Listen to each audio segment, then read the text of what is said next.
Hello, everyone. My name is Alex Mejia. I'm a director at UNITAR in Geneva, and I have the privilege of welcoming you all to this webinar entitled The Coronavirus Pandemic and Anti-Corruption Efforts in Public Procurement. We will be having a virtual global conversation on what is happening with the coronavirus, what is happening with corruption. Unfortunately, we have seen a spike in corruption attempts during this crisis. And it's very sad because you expect with human solidarity that these things actually decrease, but unfortunately is not the case. And we have to be prepared, and we have to do our utmost effort to combat corruption as a whole. I'm speaking as the United Nations, but also as a simple individual, because corruption damages society. Corruption hinders development, perpetuates poverty, and there are very many negative effects. So we will be starting this conversation with an impressive array of speakers, experts indeed. I'm not an expert in anti-corruption, but we do have very many experts on anti-corruption indeed. And I should mention from the beginning that UNITAR appreciates to the utmost the cooperation and strategic alliance with ROLACC, the Rule of Law and Anti-Corruption Center based in Doha, Qatar, but also with offices here in Geneva, where we are located, because of their unwavering support to the United Nations and to UNITAR, and especially because of their commitment to fight corruption and ensure rule of law all over the world. We will be listening soon after a presentation that I will have the privilege of sharing with you from our colleague, Dr. Yasser Refai, speaking on behalf of ROLACC. So without further ado, and again, welcoming everyone from very many countries joining us today, allow me to jump right into it to give you a situational analysis on COVID-19. My presentation, please. Very good. As you will see, we have, in the United Nations, we have a magic number. We all remember the number of member states that we have, 194. And here you see 216. So it means that all of the member states of the United Nations, which is all of the countries per se around the world, are joined by an important number of what we call territories.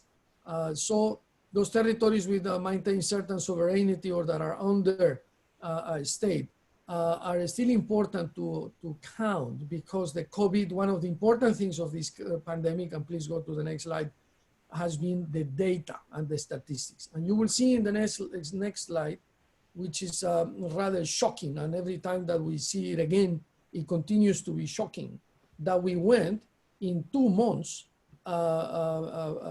perhaps just a little more than that, from 170,000 total confirmed cases to almost 5 million. And in the rate of growth that the pandemic is showing, these 5 million will be actually achieved either later today or tomorrow. But the important number is to the right of those red numbers. You will see that from 6,500 deaths 2 months ago, we are now in excess of 319,000. And that is where the human suffering and the actual drama of the most affected is happening. One too many, 319 with 31 is people, faces, names, careers, legacies, families that are happening as we speak because of this virus. They have departed, but they will not be forgotten. Now, if you look at the yellow circles, we simply wanted to compare with you what happened with the United States and with the United Kingdom. Then you go to the right. The US continues to grow now with more than 1.5 million infected people. The UK has also growth, but not at the same rate, even though they have different population sizes, of course. But there are 2 interesting cases if you go to the right under the column entitled Total Confirmed. Russia and Brazil are showing an important increase in numbers. And this has to be, of course, with preventive measures, with these lockdowns that have a positive and negative sides as well, but also with the testing. And we tend to believe, our colleagues at WHO are the ones that know this better, the World Health Organization, but we tend to believe that the more testing you do, of course, the more confirmed cases you report. And there is a very big difference in those three countries that I mentioned to the right, the US, Russia, and Brazil in terms of testing, but we will get into that later. Next, please. Here you see the exponential growth of the number of cases. This pandemic has surpassed any and every expectation that we had at the beginning. And as of 19th of May, I already told you the number of cases. But if you go to the right, you see there in those vertical bars, the number of cases reported per day. So this means that as of yesterday, we had more than 94,000 cases reported in one single day. So to some people, especially in Europe, that are thinking that this pandemic is decreasing and it's a matter of weeks or months, unfortunately, we don't see it like that. It continues to rage all over the world. Next, please. But what about the coronavirus? I'm not a doctor and I'm not an expert neither on this thing. I'm an expert on capacity building and training and perhaps public policy. But even if I'm not a doctor, allow me just to give you some numbers that put this in perspective. The coronavirus has a reproduction rate of 1.5 or 2 times the one of the flu. 17% of the cases that get infected, and now they develop COVID-19. Coronavirus is the name of the virus, of course, and COVID is the name of the disease. 17% of those cases require oxygen, and 5% of those require ventilation, which is not only putting a mask on you, but putting a tube inside you to make sure that your lungs are operating. Normally this happens in an ICU, intensive care unit, and the rate of death is very high. The crude mortality that you see to the right, as currently estimated by the WHO, is 4 to 5%, depending on the country. But if you compare that to influenza, influenza is less than 1%, actually 0.1%. So this is a very aggressive disease. And if you see to the right, there is a comparison that, just to keep things in perspective, tell us that it's not as aggressive as SARS, as polio, measles, and so on, but is indeed, it has a very particular characteristic that makes it reproductive capacity and its fatality very important, is that it's transmitted from human to human very easily through your mucosa or through your inhalation of air. So people that cough or people that touch something, or if you touch your face or you inhale that type of air, as you already know, you could be very much infected. Next, please. Here you see in these curves what we were saying before, but it's important to see the curve per country. Limited testing and challenges in the attribution of the cause of death means that the number of confirmed deaths may not be as accurate. However, it's important, as I say, to see this exponential growth is still happening in the United States, but the United States has more than 200 million population. And then if you compare that with Russia, the UK, Italy, China, Canada, Qatar, and so on, Qatar being very low, of course, it depends on how countries actually maintain measures to deal with the pandemic and how they test. Next, please. We have foreseen, with the help of WHO, UNDP, McKinsey worked with UNDP a couple of months back to portray some scenarios. So we have our own internal review of those scenarios, but McKinsey did the initial work and they should be recognized. We, to put it very simple, we see two possibilities ahead, a short recovery or a prolonged, longer recovery. In the short recovery, the virus continues to spread across the Americas, Europe, and Africa until the end of the second quarter, the end of June, in the best case scenario. Some people actually think it will be early July or so. But mainly assuming that virus seasonality, so that when the seasons change, the virus decreases as it happens with the flu, assuming that this combined with a stronger public health response drives the caseload reduction. However, there is no scientific evidence about the seasonality of the virus, about its ability to live in warmer temperatures. We do know that if the virus is exposed to sunlight, it dies, and it dies fast. However, there are countries with tropical climates that still continue to be ravaged. Next, please. In the short recovery scenario, I didn't go into the medical epidemiological analysis. You saw it in the previous slide, but here, let me get into the detail. With Asian and European markets' gradual recovery, the global economic situation will remain impaired through much of the third quarter. Now we are talking about September. The large-scale quarantines, travel restrictions, and social distancing continue to drive a steep drop-off in consumer spending and subsequently in business investment as it continues to decrease in 2020. Very sad, in addition to the public health side, the disease proper and the suffering it brings, the death that we have briefly shown you the numbers before, is also this thing that you see in the first bullet point, layoff. Because unfortunately, layoff, massive firing of people continue during this quarter, and it will continue during the next quarter.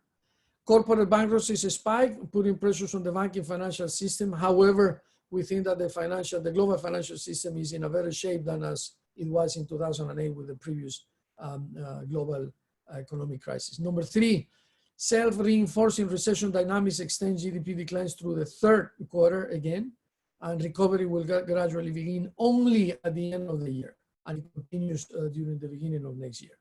In 2020, global GDP growth falls sharply. I will show you some numbers very soon, driven by the recessions in the US and Europe, and a slower growth in China and other Asian countries. Next, please. There is a picture that shows you in one image what happened in March and April. And this is very revealing, because no exception, all of the stock markets around the world, in India, the US, Brazil, Germany, China, Japan, the UK, France, and Russia, have decreased approximately 1/3 of their values. So all these corporations that are being traded in the stock markets, and these are the top stock markets around the world, are decreasing in value for very many reasons. It's not only the fear of recession, but it's this decline in consumption that we mentioned before. Next, please. Now, if that is the short recovery, let's go to the prolonged recovery, the other scenario. Here we postulate that the virus spreads globally without a seasonal decline, so there is no change in the pandemic because of the the arrival of summer in the Northern Hemisphere. So if there is no decline, the demand shock lasts until the second quarter of 2021, and I'm talking 1 year from today or more. Health systems are overwhelmed in many countries, especially the poorest, with large-scale human and economic impact. And this is not getting into the details of what could be a resurgence on the pandemic, because as we see in several countries, mainly in Europe and in East Asia, the pandemic is under control, the number of cases is going down, but this all assumes that now that these lockdown measures are being relaxed, there is no growth, again, a second wave of the pandemic. Next, please. In this implication for business in this scenario, remember that we really don't know this virus well. There is no vaccine. We don't even know if the virus mutates. It seems that it does. But if all of these things happen, the implications for business and the global economy is really negative, and it lasts longer, a year more or so. So during the continued lockdown and the consequential economic shutdown, it is essential to ensure people and businesses' livelihood. What we mentioned there, and I'm echoing my Secretary General, Mr. Antonio Guterres, and my United Nations Assistant Secretary General, Mr. Nikhil Seth, when they say that indeed we need to understand that we went from a public health issue to a social issue to an economic issue. So it's a compounded crisis with very many sides that has affected livelihood as a whole. China and East Asia experienced double-dip slowdowns in this scenario as the economic recovery is derailed in 2020 and pushed into the first quarter of 2021. The US and Europe experienced demand-side reductions in consumer and business spending and deep recessions in 2020. Fiscal, monetary, and financial policies are being taken by many policymakers, like credit guarantees, liquidity facilities, loan forbearance, expanded unemployment insurance, enhanced benefits, tax reliefs. Monetary easing even, which is injecting more money into the economy. But this has a limited effect. And somehow they have been lifelines to households and businesses alike to protect income and to protect employment, but it has a limited duration. There is no country, no matter how rich a country is, that can ensure, for instance, that if a corporation is closed down for very many months, a year or so, that there will be public funding to continue to pay for those salaries. This support that governments are giving should continue throughout the containment phase to minimize the persistent scars that could emerge from subdued investment and job losses in this severe downturn. That's the position of the UN, and most governments are, of course, doing that already. The first quarter of 2020, the figures include a few weeks of economic shutdown, the second quarter as well. But economists say that we are already into a recession. This is tricky because economic science says that you cannot declare a recession unless you have already 2 consecutive quarters of decreasing. And we don't have them yet. We will have them soon, unfortunately, but still many economists are already assuming we are in a recession. And finally, the economic impact is estimated to be 3.5 to 4% of the total GDP. Next slide, please. I will explain you why and who. The IMF, and particularly the chief economist of the International Monetary Fund, Ms. Geeta Gopinath, highly respected, has said that the Great Lockdown will result in the worst recession since the Great Depression. And we are talking almost a century since that happened, in 1929 started. However, we tend to think, many experts tend to think, I was a government official before working on economic issues, and some of my colleagues tend to think, and some of them at the World Bank or the IMF, to think that this is still an optimistic scenario, that the global economy will be decreasing 3.5 to 4% of GDP growth. If you compare that negative red bar to the one to the side, to the right in green, it's eye-opening to think that the whole global economic crisis of 2009, the whole impact that we remember from a decade ago or so, forced the real GDP growth to decrease only 0.1%, not 1%, 0.1%. So this is definitely of a different nature, and the global decrease of the economy will be very much bigger than expected, and long recovery ahead. Next, please. Here you see that recovery. We expect, they expect at the IMF that in 2021 the rebound will need to be 5.8%, and hopefully will happen with cumulative output loss of $9 trillion in the process.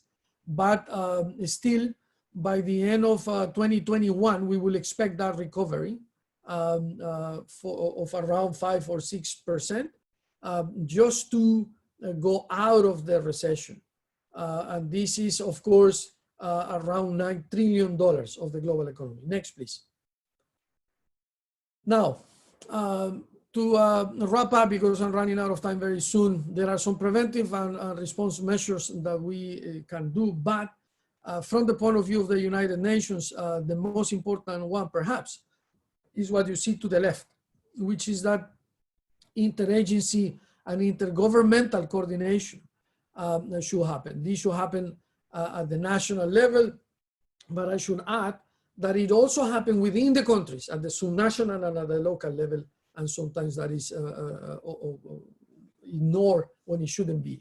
There is all this dynamic in the multilateral side, and these regional coordinations, the European Union, very much active on that, but also common or joint bodies, political bodies in Asia, in the Americas, in Africa, and so on, with very many interagency coordination, but still a long way to go, because the harmonization at the regional and global level is still a priority that hasn't been achieved. The objective, if I may say here, and we are UNITAR at the United Nations after all, is that the 2030 Agenda for Sustainable Development should be protected. We have been facilitating this global roadmap with public policy, resource allocation, best practice sharing, and so on and so forth, to fight poverty, to reduce poverty, to improve, especially in developing nations, health, education, and so on. But that is indeed suffering through this pandemic. And we must remember that whatever we do post-COVID and during COVID is to protect the advances that we have achieved with the Sustainable Development Goals. In a largely globalized world, crises do not discriminate and affect everyone equally. Ensuring the financing and quality of precious goods such as health, education, and access to food must become a priority. And part of the multifunctional and long-term leadership of all governments and international institutions like ours is indeed required to address the current scenario, thinking about the new global system posed by the crisis. There are many good things that we have seen in the multilateral arena, but at the same time, we must recognize that all governments, no matter how rich or poor, are under stress, financial stress. The cost of fighting this pandemic is very high, not only in uses of public funding, but also in the ability that the economy has to produce value and to pay taxes to empower government. So a very difficult situation indeed in this prolonged scenario that we hope is not the case. We are, of course, rooting for a short recovery. Next, please. I'm not going to read this one. Basically, it's just a general invitation to remember that we have shown the result. We are building the resilience, that we need to create a detailed plan to return business to scale very quickly as soon as the COVID situation evolves. And then this is the important one, reimagination and reform. Things will be different. There will be a new normal in everything, in our personal realm, the way we work, the way we think, the way we consume, the way we move even, talking about transportation, that will need to be reimagined, maintaining social distance, at least until a vaccine will come. But I think even beyond that, because we are all different now because of this pandemic. And finally, reform. There is the need to continue with global reforms in very many issues, not only economic reform, tax reform, to ensure a more progressive tax systems and redistribution of wealth, but in general, everything, including health systems and education systems. Next, please. So to wrap up, next one. Yeah, our Secretary General has said that at least 2.5 trillion are needed, and he launched an appeal for the creation of this global fund to fight the pandemic, and it is growing in the amount that is getting mostly to provide resources to developing nations. But 2.5 trillion is a lot of money, and we are all in this together. So hopefully it will be completed soon. There are some social measures. Go to the next one as well, that I won't be talking about here, but here. This is where I wanted to land. COVID-19 and its impact on anti-corruption and governance, just go to the right. Examples on how pandemic responses can be undermined by corruption, the wasting of large sums of public money because of the pressure to do procurement, because indeed it has been matters of life or death, but that the efficiency of the expenditure decreases. Number two, the lack of transparency of decision-making about the outbreak, also complicated, but at the UN we don't get into political issues, so no comment there. And number three, the suspicion of influence of the pharmaceutical industry on decisions taken during the pandemic response. Also a delicate topic. We are not going to get into that. That is in another scenario, but WHO has very specific views on that, and we remain more neutral. But all in all, the government pandemic response plans and policies require the involvement of anti-corruption agencies in the national task force from the very beginning. And most governments have already done that. I'm reading to the left. In addition to those anti-corruption agencies, we also need to involve them. We also need to identify and assess corruption risks, to be proactive there as part of the situational analysis of this pandemic. We need to promote integrity above everything else, transparency above everything else. And this particular word, accountability, is at the center of it all. As a former government official myself, I do understand the concept of accountability, but depending on the civil service that you belong to, that can be a very far away concept. Most government officials around the world understand very well that they are accountable to a higher being, a supervisor, a minister, or a president, but more important than anything, that they are accountable to the citizen, to the people that they serve. And go to the next slide, which is the last. To wrap up, simply I will need to say that integrated anti-corruption measures into pandemic preparedness and response is critical to promote transparency, participation, accountability, and integrity, as I just say. Next slide, I think, is just the cover, the final cover. No, the next one. Yes, so we have finished. And I simply wanted to thank you for allowing me to have this opportunity to give you the bigger picture. Now we will get specifically into the most important part, which is to hear from the experts. But not before, we can hear some opening remarks from my colleague and friend, Dr. Yasser Rifai, who is the manager of ROLACC, the Rule of Law and Anti-Corruption Center based in Doha, Qatar. Dr. Rifai, the floor is yours. Thank you very much, my dear friend Alex, for your introduction, and thank you also for your presentation. I was trying for the last months to avoid news, but you brought all the news in one presentation, so thank you very much for that. The situation, as you said, is not so good. We are hoping, with the guidance of the United Nations, try to surpass the situation we are living in right now. Hello and welcome to this joint web event coordinated by United Nations Institute for Training and Research, UNITAR, and the Rule of Law and Anti-Corruption Center. I would like, of course, to thank our host, Mr. Alex Mejia, for his efforts in developing and delivering this important series of webinars, and also to his fantastic team at UNITAR, and of course to my team and colleagues at ROLACC. The importance of this topic cannot be overstated. During times of global crisis, like the one we are living in, of course, it has been proven time and time again that there is no shortage of individuals ready to take advantage of the situation by engaging in corruption. When eyes are turned towards a crisis, oversight in other areas can often be forgotten or lessened. And this gives bad actors the opportunity to engage in corruption. The Rule of Law and Anti-Corruption Center, since its formation by Emir Decree in 2013, and under the guidance of His Excellency, the Attorney General of the State of Qatar, Dr. Ali bin Qais Al-Marri, and he is at the same time the UNODC advocate for anti-corruption.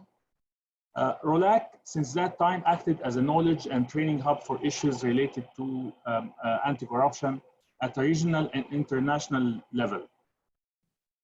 The work that we carry out is varied, but all rests on the joint ideals of educating those in power of the effects of corruption and celebrating those who do push back against corruption through projects like the Sheikh Tamim bin Hamad Al Thani International Anti-Corruption Excellence Award, which I want to use this opportunity to ask everyone listening to me to follow this award and to know what this award is doing right now, and also to nominate anyone who is working in the field of anti-corruption, who done a great job in the field of anti-corruption, to this award, the Sheikh Tamim bin Hamad Al Thani International Anti-Corruption Excellence Award.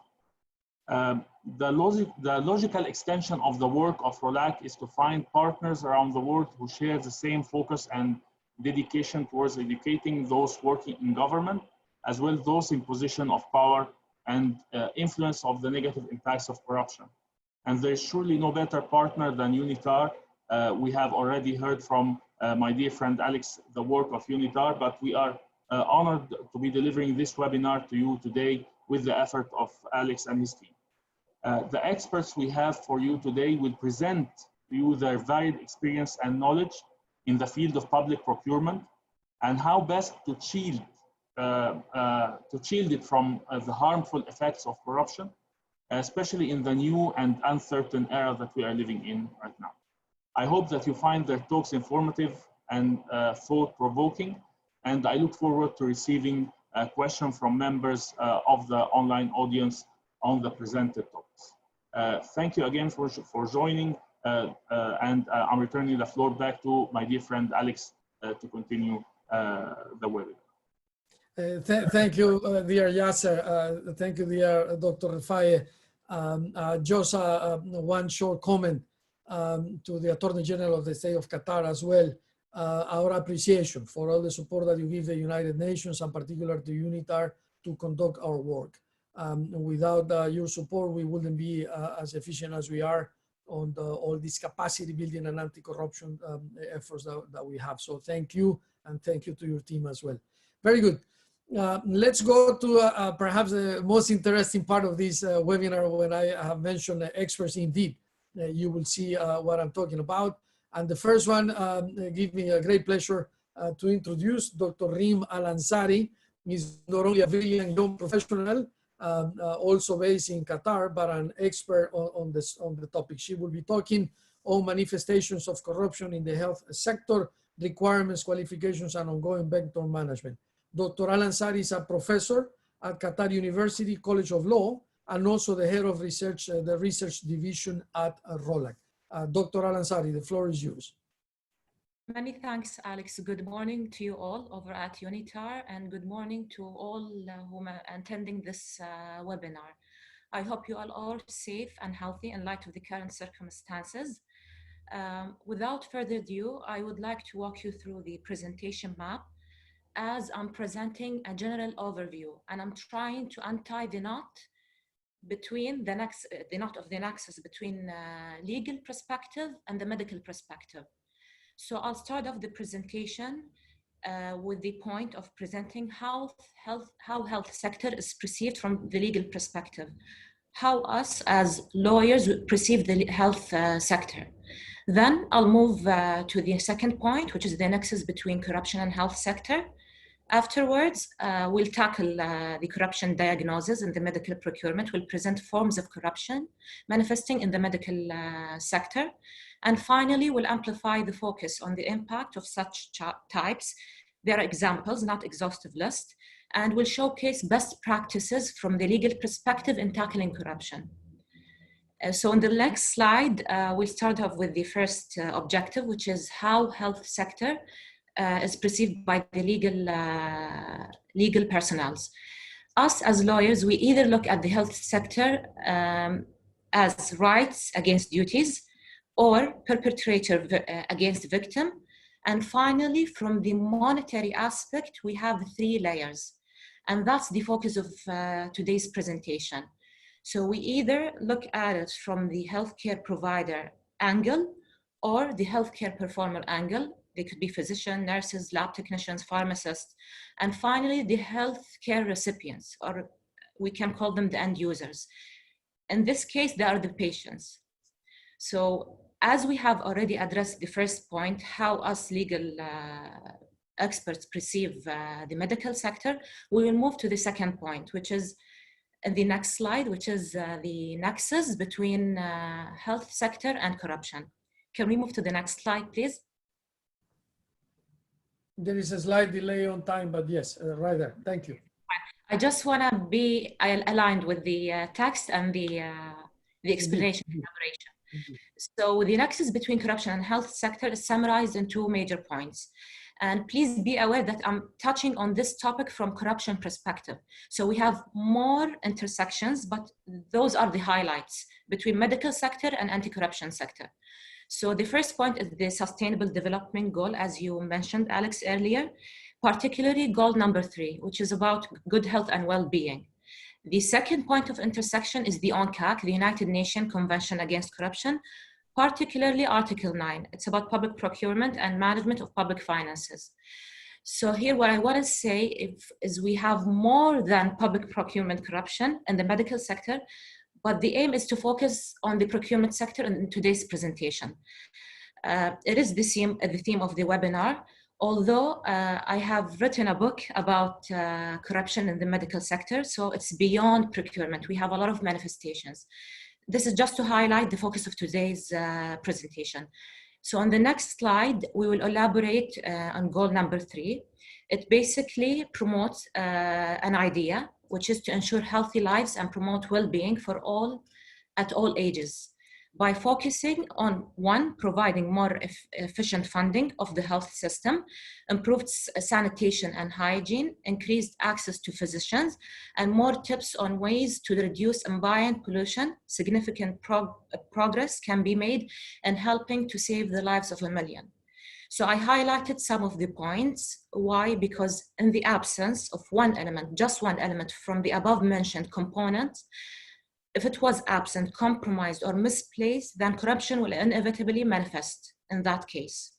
In the next slide, we'll touch on the UNCAC, which is the United Nations Convention Against Corruption. It is a big convention. It's more than 83 articles, a lot of chapters, but the highlights of the UNCAC, the 4 pillars are the preventive measures, the international cooperation, criminalization, law enforcement, and asset recovery. And the rationale behind explaining the dynamics of this convention is I want the audience to be aware of the point of departure, because we'll be touching on Article 9. So we want to know, where is Article 9 exactly? In the next slide, you will notice that I have highlighted general provisions, starting from Article 1, ending with Article 14. So the convention basically touched on many important ideas.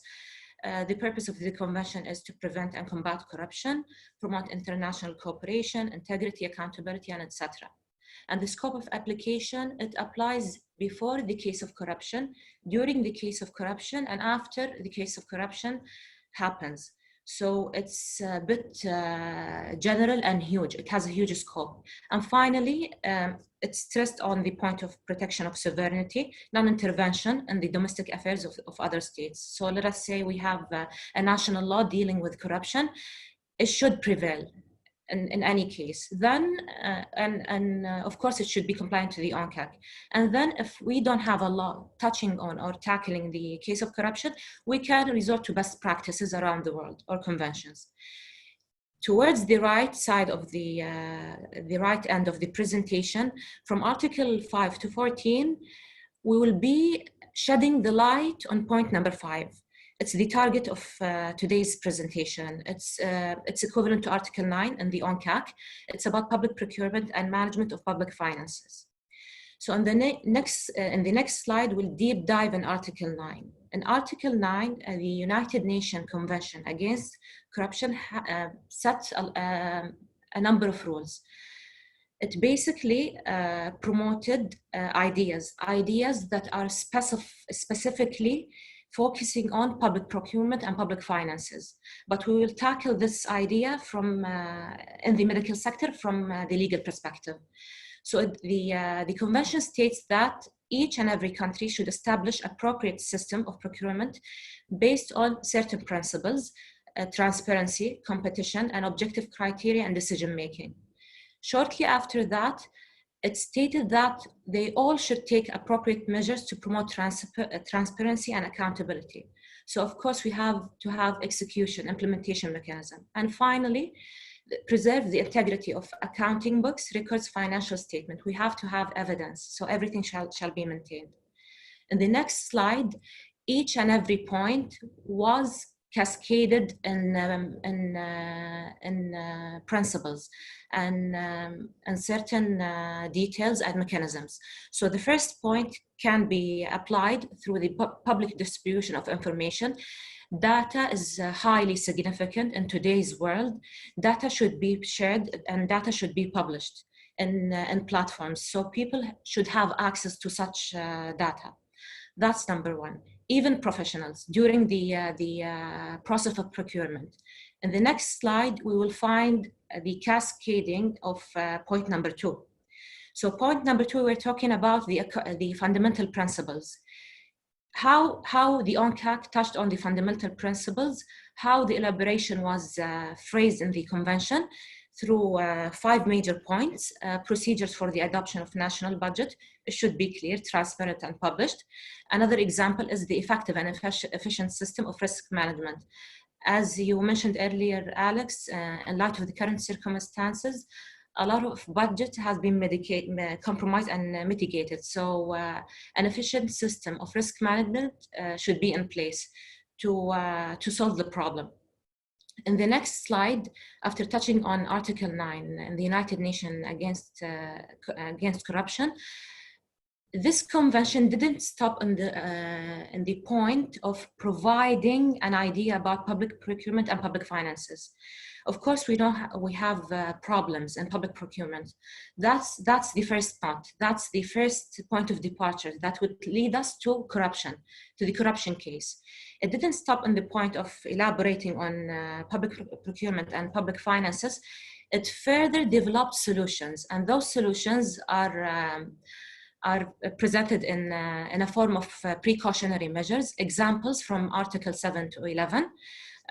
Article 8 is an example. Each and every country should have code of conduct for its public officials. They should be bound by public principles, ethical principles. And Article 10 is another example. Public reporting system should be in place to mitigate the risk of having more corruption erupting in the financial sector. In the next slide, after presenting Article 9, the idea of Article 9 and the solution provided in the UNCAC, we will move to the third objective, which is the corruption diagnosis in the medical procurement. Before deep diving in this objective, we shall understand why corruption happens in the medical sector. So we should answer the question of why and how. Why corruption happens in the medical sector, and how to know or get familiar with the forms of corruption in the medical sector. So on the next slide, we will answer the first question, which is why corruption happens in the medical sector. We have a lot of reasons. I'll mention 4 or 5 examples. They are not exhaustive lists, they are just examples. So the first reason why corruption happens in the medical sector, the volume of the contracts and the amounts of money and the type of dealings. In the medical sector, the object of the procurement contract would be high. The price would be high, everything would be high. So if we want to recruit staff, physicians, we should think about salaries, we should think about capabilities. And if we want to operate the system, we will use tools. Those tools aren't cheap. For example, medical devices. Let us use the current circumstances as an example. The swabs, the tests, it all cost money. So, and large sums of money. So that's the first cause of corruption in the medical sector, particularly procurement. The second example is official discretion, and we call it abuse of power. And I will elaborate later in the slides. What do you mean by abuse of power? Another example is the non-performance pay, low wages. So it's more of a personal example, why people commit corruption cases in the medical sector because of those of such reasons. Further, I separated the reasons of corruption manifestation in the medical sector, the first list. And the second slide, we have a special list. I'd call it the modern list. Why?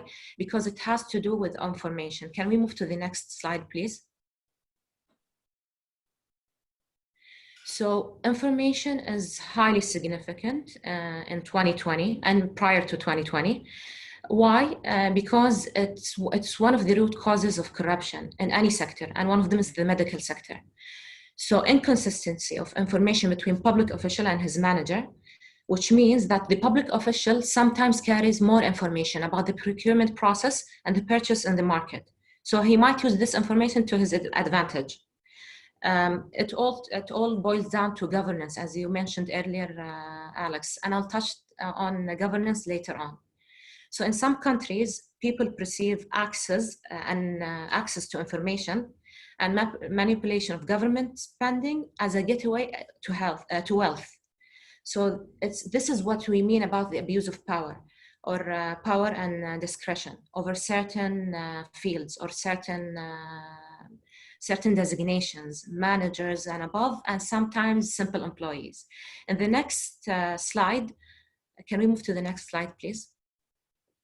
So on the next slide, I'm trying to simplify the medical procurement process from the legal perspective. So how we perceive medical procurement from the legal perspective. In simple words, medical procurement might sound easy, as it's the process of having a lump sum of money that is aimed to be used for medical supplies and products in a cost-effective manner. So that's the goal.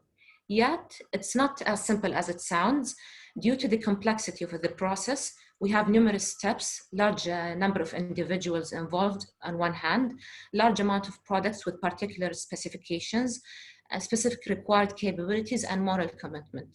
So corruption can easily manifest and infect the system, given money as a driver to do so. So this is how we perceive corruption manifestation in the medical sector. In the next slide, as we already answered the question of why, we shall answer the question of how. And I have COVID-19 in red on purpose. I'm using COVID-19 as an example because it's a crisis. So generally or logically, a crisis can erupt in two ways. It either would happen naturally or organically, or it can be induced and artificial.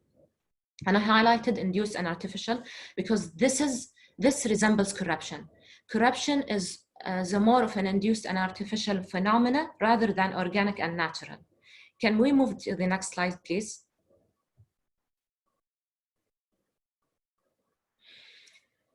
To inject more clarification and what I'm trying to convey, we'll use examples, and I chose two examples. The first form of example is procurement of publicly funded medicines and medical devices for government hospitals. So we have certain mechanisms on how to go about this example, and we'll use the same mechanism for the second example. So the starting point in this example, the corruption case starts when individuals who are willing to take advantage of this system are factored in. Things become even more entangled. It's a quote from Kaufman's book, Causes of Corruption in Health Sector, and it's true. As a practitioner, revising a lot of cases, mostly this is how corruption starts, from having power, having designation and power. So using this position. The second point, which is tools used to cover or mask and facilitate corrupt behaviors. It could be diverted resources for private gains in forms of bribes, kickbacks, and other indirect tools such as nepotism, influence peddling, preferential treatment, and power exploitation. The rationale behind the easiness of committing corruption cases, poor documentation, weak governance, and fragile vendor performance systems. The end state vision or the outcome of such a case would be the failure of the medical services and the risk of human health, which leads to uncontrolled health complications or circumstances. In the next slide, we have real cases presenting the first example. So the example number one, it's about the Deputy Minister of Finance in Moldova. It was about influence peddling, where they used a large amount of the health budget for private gains. Basically, I wouldn't mention the name, but she's a female. She's a female minister who used her office and her designation to manipulate the powers. So basically, she assigned the power of signing tenders to herself, which was supposed to be designated to another employee. So the case happened prior to 2017, and it's all over the web. And it was the most famous corruption manifestation in the medical sector, particularly medical procurement. The second case, it was about kickbacks. It's a large scheme in Brazil. It's about the four business giants, General Electric, Johnson & Johnson. It was about supplying the Brazilian hospitals with medical supplies. So there was some kickbacks paid by the government to solicit certain names in this contract. It was done individually. Individuals manipulated the entire process of procurement, and they changed some information in the tender itself. So in the next slide, we have example number 2. It's about betrayal of the medical oath, just to showcase that it's not about money. Sometimes it's about the individual. The betrayal of the medical oath, here we're referring to the physician and sometimes pharmacists. We'll use the same mechanism, the starting point, tool used, rationale, and finally the end state.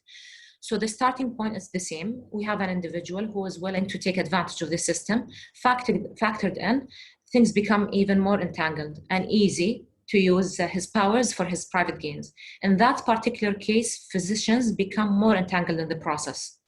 What kind of tools used to cover and mask or facilitate corruption behavior? Diverted resources for private gains, like kickbacks and bribes, other indirect tools, nepotism, influence peddling, and preferential treatments, and finally power exploitation.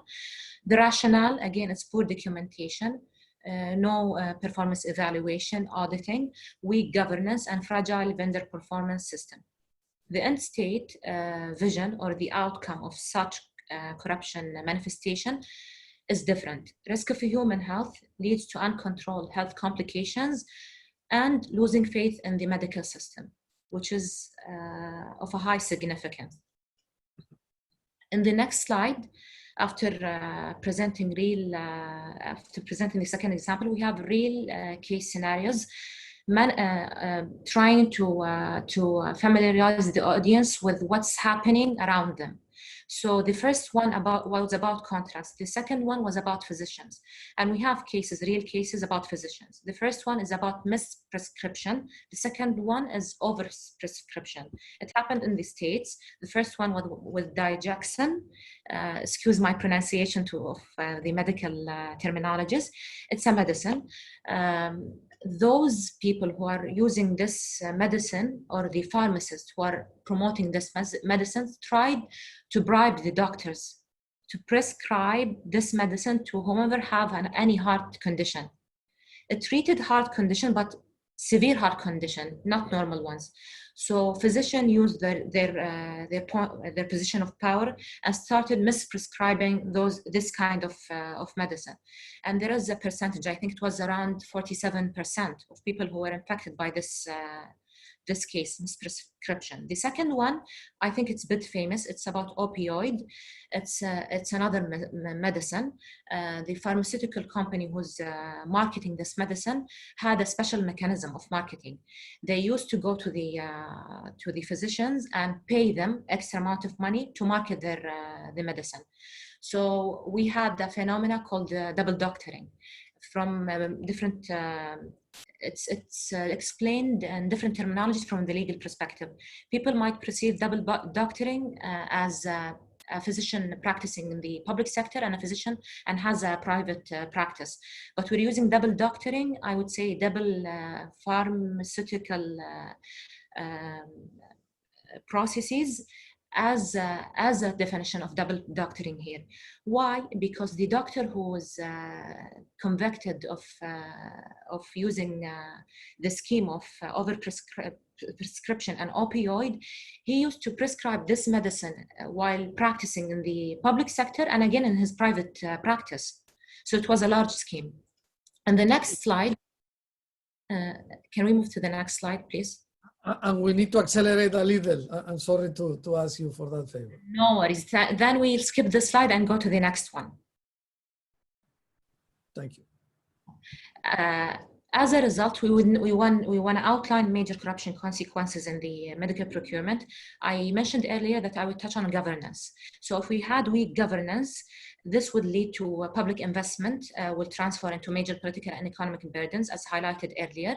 And we would have weak oversight in areas of cooperation between public and private sector. In the next slide, which is more important, the effect of such cases on individuals and society. So the full economic and social impact of corruption may be costly and consummate with bribes received by corrupt officials regarding resource wastage and the cost of using alternative resources. Ultimately, this will lead to diminish of public confidence in the government, and it will undermine the public integrity, which is the soul of the UNCAC, the whole idea of the UNCAC: integrity, transparency, and fighting corruption. In the next slide, we have, as I promised, we would offer some best practices generally, and we would have focused ones. So the general best practices are tools that can be used to address public sector corruption, like regulations, conventions, preventive mechanisms. They follow certain principles such as accountability, scrutiny, and prevention. In the next slide, OECD highlighted 6 major principles on how to go about corruption manifestations in the public procurement. They are transparency, integrity, accessibility, access to information, stakeholder engagement, monitor and control, and finally, e-government and e-procurement. And just to respect the time constraints, we will use just one example, which is the Portuguese example, not the Polish one. So we will skip one slide, moving to the next one.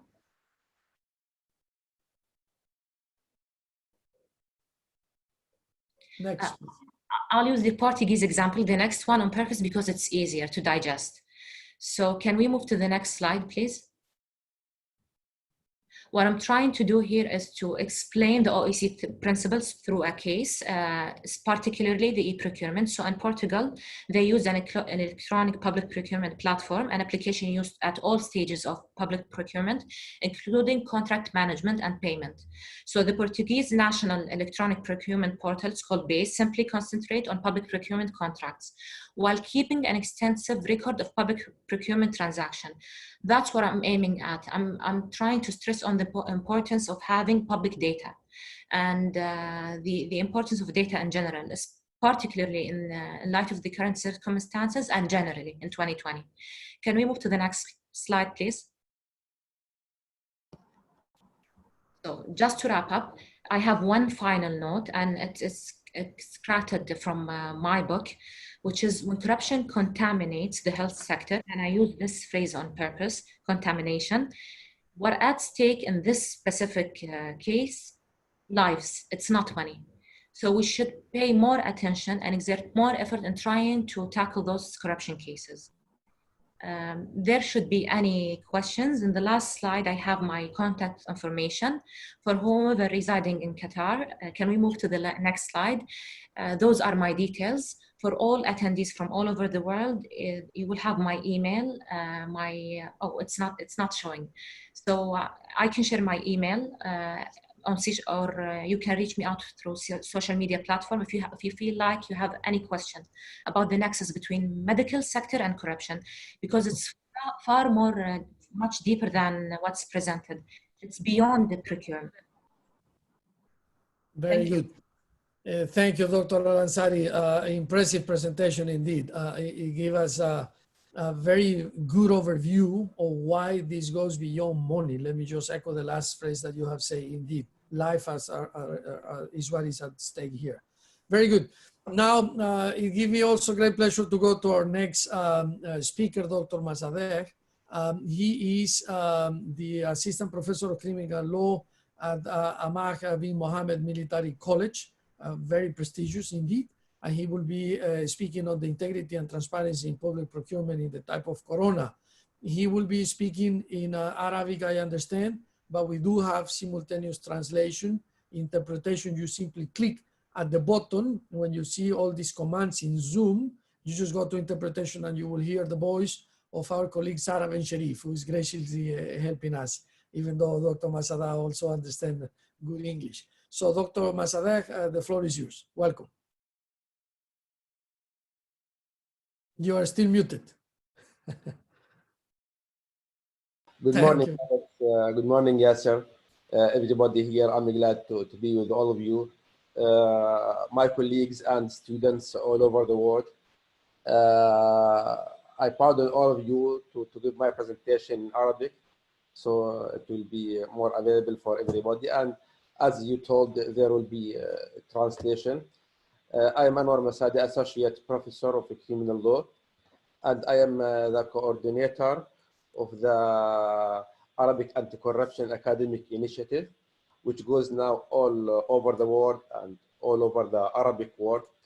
which is part of anti-corruption academic initiative with UNODC and ROLACC, of course. Now, allow me to switch to Arabic, please. Indeed, and thank you. Okay. صباح الخير على الجميع. أنا سعيد بوجودي معكم جميعا اليوم، بوجودي مع أليكس ودكتور ياسر والجميع الموجودين معنا. هذه فرصة ممتازة ولنتكلم عن حالة طارئة وحالة موجودة اليوم. الفساد كما نعرف موجود دائما، ولكن هو يتحين الفرص لكي يزيد ذروة ولكي يستغل هذه الفرص أيضا. Next slide please. سوف نتناول مجموعة من الأمور في هذا العرض. سوف نركز على الشفافية في القرارات الإدارية والإجراءات الحكومية.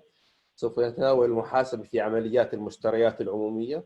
المشتريات العمومية تستند إلى القرارات الإدارية، تستند إلى إجراءات حكومية. سوف نتناول الشفافية، المحاسبة، مقومات نظام الاشتراء العام، عناصر ومتطلبات نظام الاشتراء العام، مقومات نظم توظيف المستخدمين المدنيين. هذه الأمور جميعها تم تناولها في الفصل الثاني من اتفاقية الأمم المتحدة لمكافحة الفساد، وفي المواد 5 و6 و7 و8 و9 و11 و12 و14 من اتفاقية الأمم المتحدة لمكافحة الفساد. Next please.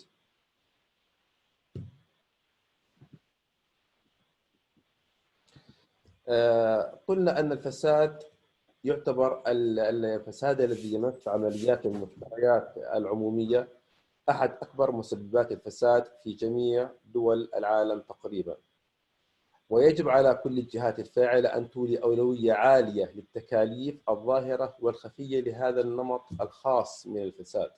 على الصعيد العالمي تقدر قيمة الرشوة في العقود الحكومية بما لا يقل عن 10 إلى 20% من قيمة العقد، بينما يضيف البعض أن قيمة الرشوة تصل إلى 30% في بعض القطاعات مثل موارد الدفاع والبناء والموارد الطبيعية.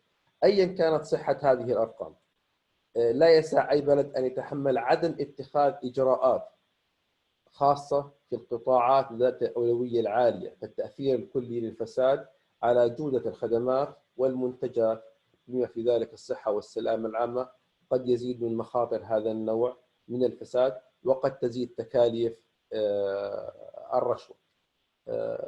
Next please.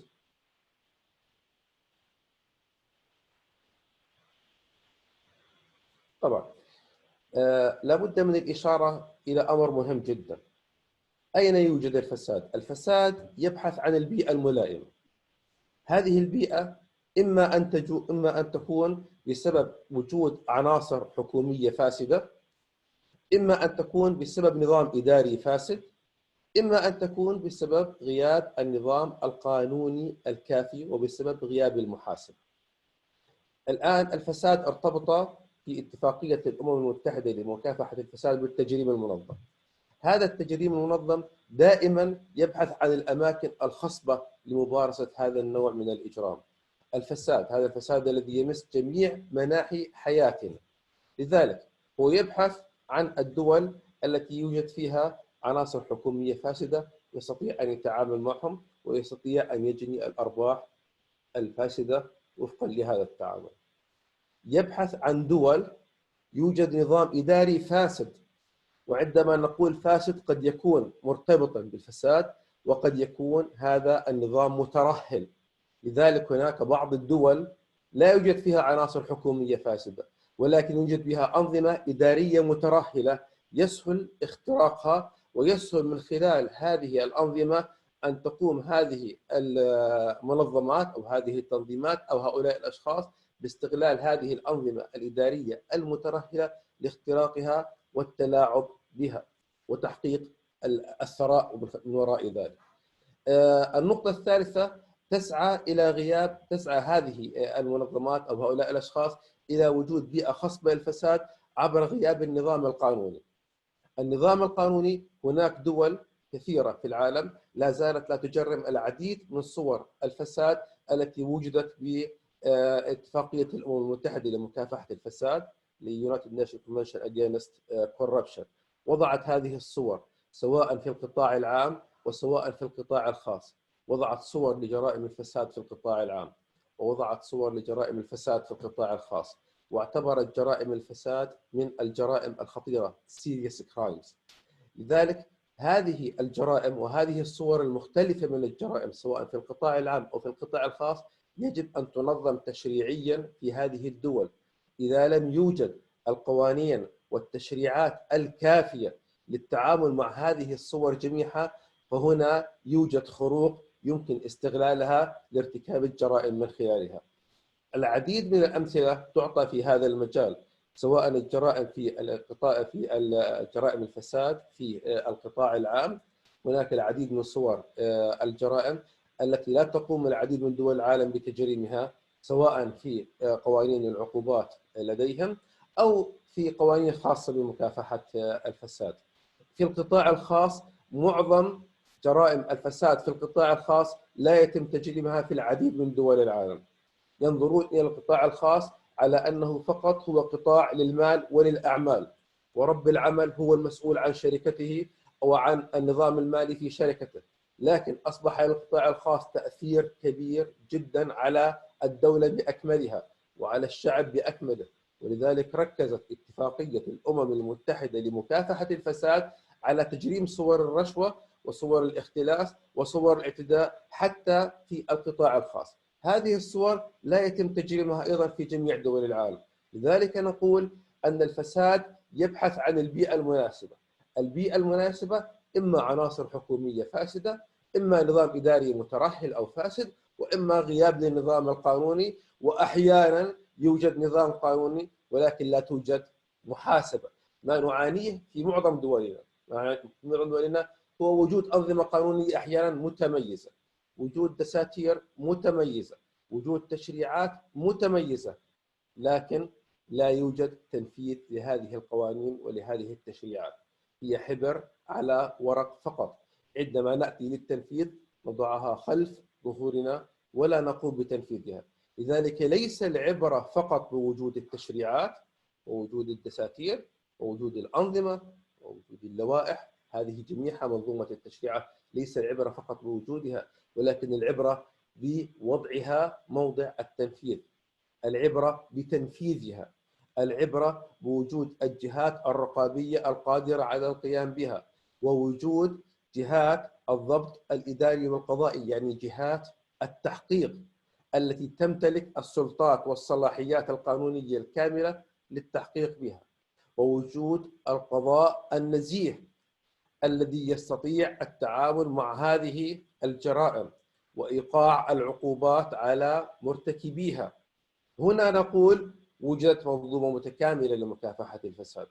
ليس فقط يوجد تشريعات، هناك العديد من الدول تفتخر وتقول يوجد عندنا تشريعات متكاملة لمكافحة الفساد، يوجد أنظمة وقوانين وكل شيء، لكن أين هو التطبيق؟ لن تجد تطبيق. أين هو التنفيذ والمحاسبة؟ لن تجد هذا التنفيذ وهذه المحاسبة. ما نريد أن ننتقل إليه الآن أن جائحة كورونا الموجودة حاليا في العالم أوجدت هذه البيئة الخصبة لارتكاب المزيد من جرائم الفساد. هذه البيئة أصبحت موجودة الآن في جميع دول العالم كاملة. الآن في ظل هذه الجائحة، في ظل هذا الظرف الاستثنائي، ماذا تقوم الدول؟ إما تقوم بفرض قوانين للطوارئ، وإما بفرض قانون للدفاع يسمونه في دول أخرى. وإذا لم تقم بفرض قوانين طارئة أو قوانين للدفاع تقوم بوضع تشريعات ضرورية تسمى تشريعات خاصة لمواجهة جائحة كورونا أو لمواجهة هذا المرض. هذه التشريعات توجد في ظل غياب المؤسسات البرلمانية صاحبة الولاية بوضع مثل هذه التشريعات. الدساتير في معظم دول العالم أعطت الصلاحية للسلطة التنفيذية أن تقوم بوضع تشريعات تسمى تشريعات ضرورة. هذه التشريعات توضع في حالة وجود ظرف استثنائي معين. هذا الظرف الاستثنائي المعين الذي لا يحتمل التأخير، وجود نفقات لا تحتمل التأجيل، الآن أعطيت الصلاحيات لهذه الحكومات بأن تقوم بوضع هذه التشريعات، وهذا وضع قانوني استنادا لحكم القانون the rule of law، ليس عليه غبار.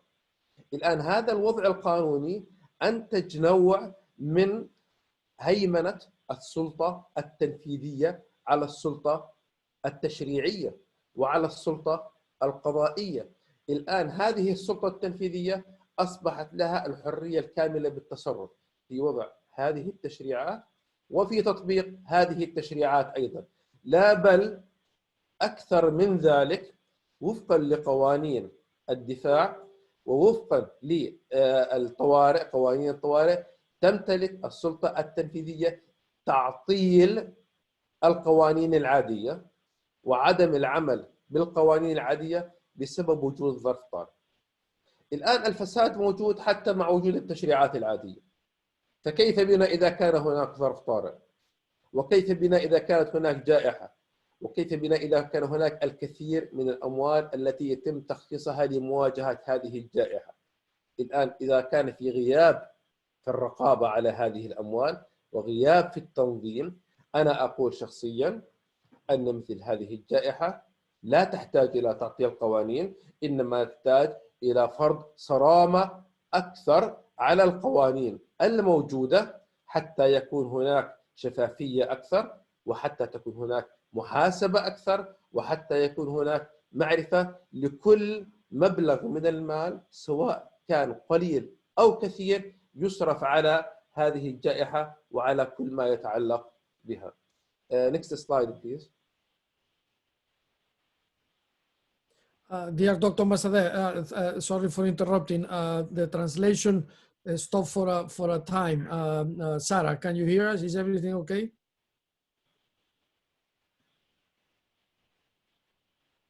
Okay. Yeah, I saw that. Yeah, no problem, but we'll continue. Yes, please. Dr. Masadeh, back to you. And we have very few minutes now, if I may. Thank you. So I have to be, okay. Thank you. إذا كنا نتكلم عن الشفافية، الشفافية بشكل عام تركز على الشفافية بين الحكومة وبين الشعب. الحكومة عبر المؤسسات المختلفة، والشعب عبر البرلمانات والجهات المنتخبة. لكن الشفافية التي نريدها هي الشفافية ليس فقط بين الحكومة وبين الشعب والممثلين، ولكن هي الشفافية التي نريدها بين الحكومة وبين القطاع الخاص وبين جميع أفراد الشعب. أصبح القطاع الخاص جزء لا يتجزأ من نظام النزاهة ونظام الشفافية التي يريد أن يطبق في جميع هذه البرامج. لذلك عندما تم تعريف الشفافية سابقا، هو التعريف التقليدي، كان يركز على الشفافية بين الجهات الحكومية وبين الشعوب عبر ممثليهم عبر البرلمانات وعبر الوسائل المختلفة. لكن الشفافية بمفهومها الحديث ليس فقط بين الجهات الحكومية، بل بين الجهات الحكومية والقطاع الخاص أيضا، الذي أصبح له دور فاعل ودور أساسي في هذا المجال. Next please.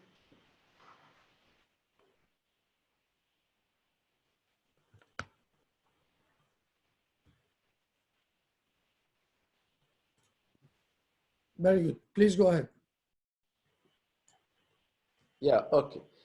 In speaking about the transparency goals في مجال الكلام عن أهداف الشفافية، نقول أن الشفافية تهدف إلى العديد من الأهداف كما هو واضح في هذا السلايد. الشفافية تهدف إلى تحسين صورة الدولة أمام المنظمات الدولية، أمام غيرها من الشعوب، أمام شعبها.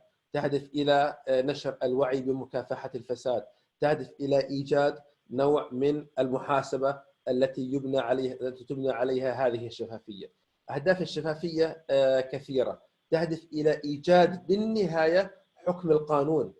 حكم القانون، أن تكون الحكومة شفافة، أن تكون الجهات الحكومية والتنفيذية والمسؤولة عن هذه الجائحة شفافة، تعني أن تطبق حكم القانون the rule of law، يعني أن تشعر جميع أفراد الشعب أن القوانين مطبقة في جميع هذه المناقصات، وفي جميع هذه الأموال التي يتم صرفها على هذه الجائحة، والتي يتم بناء عليها شراء الأدوات الصحية، والتي تقدر بملايين ومليارات الدولارات، التي تصرف سواء على المناقصات أو التي تصرف على البحث العلمي لإيجاد حلول لهذه الجائحة. أموال طائلة كبيرة جدا، يجب أن يكون هناك رقابة عليها. هذا ما نعني بالشفافية، أن تكون الجهات الحكومية شفافة فيما يدخل إليها من أموال عبر مؤسسات دولية، أين تصرف هذه الأموال وأين تنفق، وكيف يتم وضع المناقصات أو التي يتم شراءها بهدف مكافحة جائحة كورونا. Next slide please.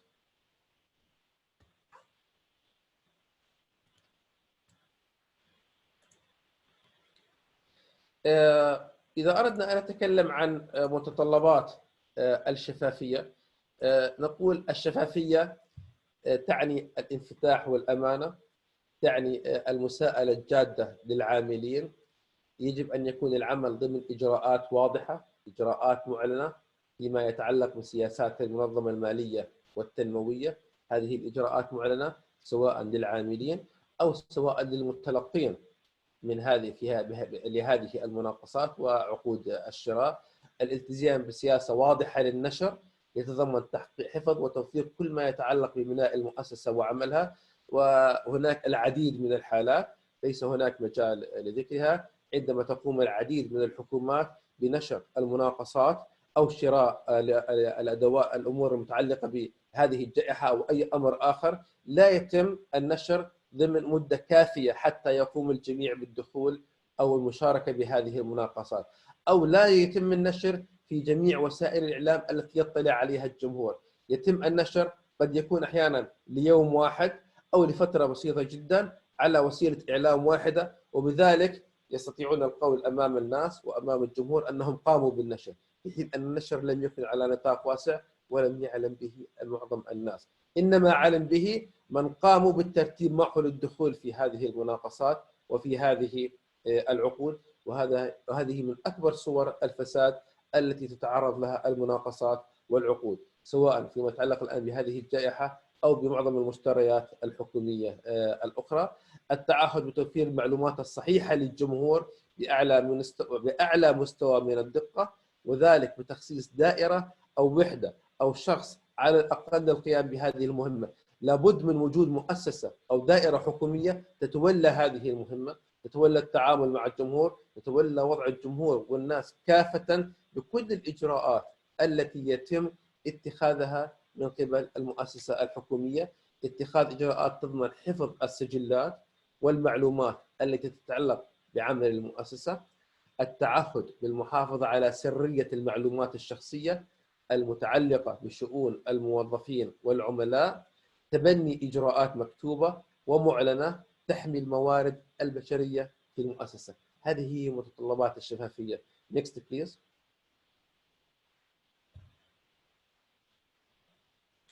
الآن عندما نتكلم عن مقومات نظام الاشتراء العام، نتكلم عن وجود شفافية، وجود تنافس، الفاعلية في منع الفساد، ثم معايير موضوعية في اتخاذ القرارات.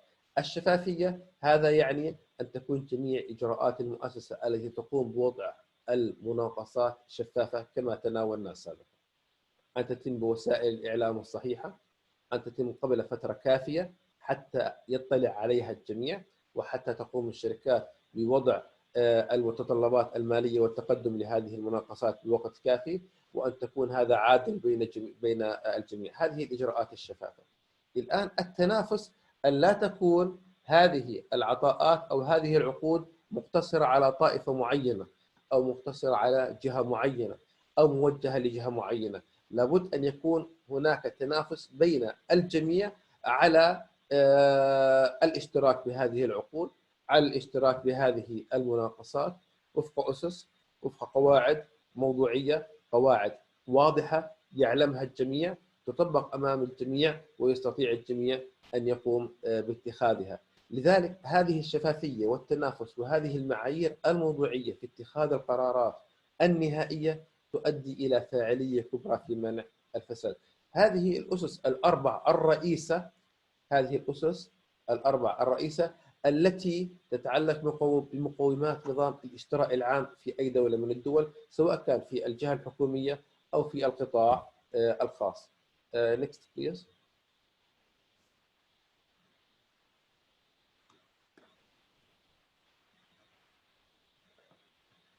نعم، هذا السلايد فيه الكثير من المعلومات، لن أقوم بتناوله بشكل تفصيلي، لكن عندما نتكلم عن عناصر ومتطلبات النظام الاشتراء العام، نحن بحاجة إلى توزيع المعلومات المتعلقة بإجراءات وعقود الاشتراء، سواء الدعوات إلى المشاركة في المناقصات أو الوثائق ذات الصلة بإرسال العقود.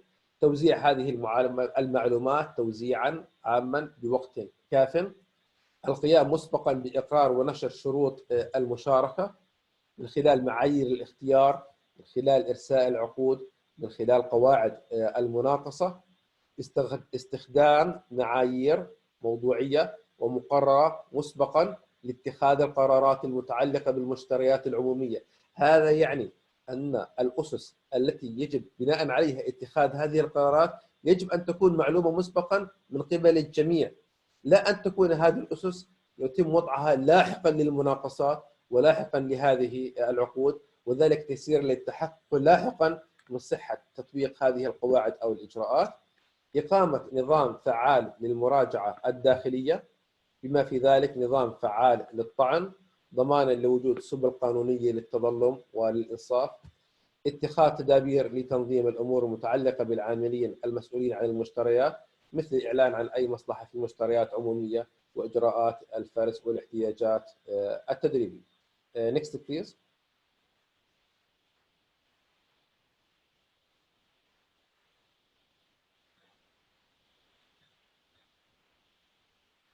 Yes, next slide.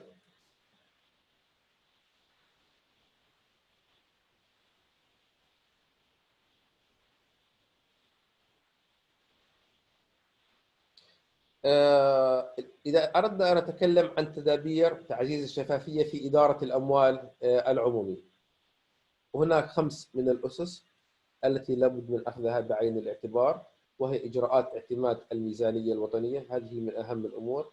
الإبلاغ عن الإيرادات والنفقات في حينها. نظام يتضمن معايير للمحاسبة والمراجعة. لابد من وجود نظم فعالة وكفؤة لتدبر المخاطر والمراقبة الداخلية، ثم اتخاذ تدابير تصحيحية عند الاقتضاء في حال عدم الامتثال لهذه الاشتراطات. أخيرا، لا يعني هناك إشارات بأن أنجز، لذلك أنهي بالقول. هناك سلايدات أخرى موجودة سوف أقوم بنشرها على الموسوعة الأكاديمية لدراسات الفساد على الفيسبوك، وعلى عن طريق وسائل التواصل الأخرى أيضا. سوف تكون بيد جميع الطلاب وجميع الزملاء. ما أريد أن أنهيه بالقول أن هذه الجائحة أوجدت ظروفا استثنائية. هذه الظروف الاستثنائية تحتاج من الدول إلى مزيد من الرقابة، إلى مزيد من التكاتف لمواجهة هذه الظروف الاستثنائية أو هذه الظروف الطارئة. أحد أوجه هذا التكاتف هو التكاتف القانوني، هو الحفاظ على دولة القانون.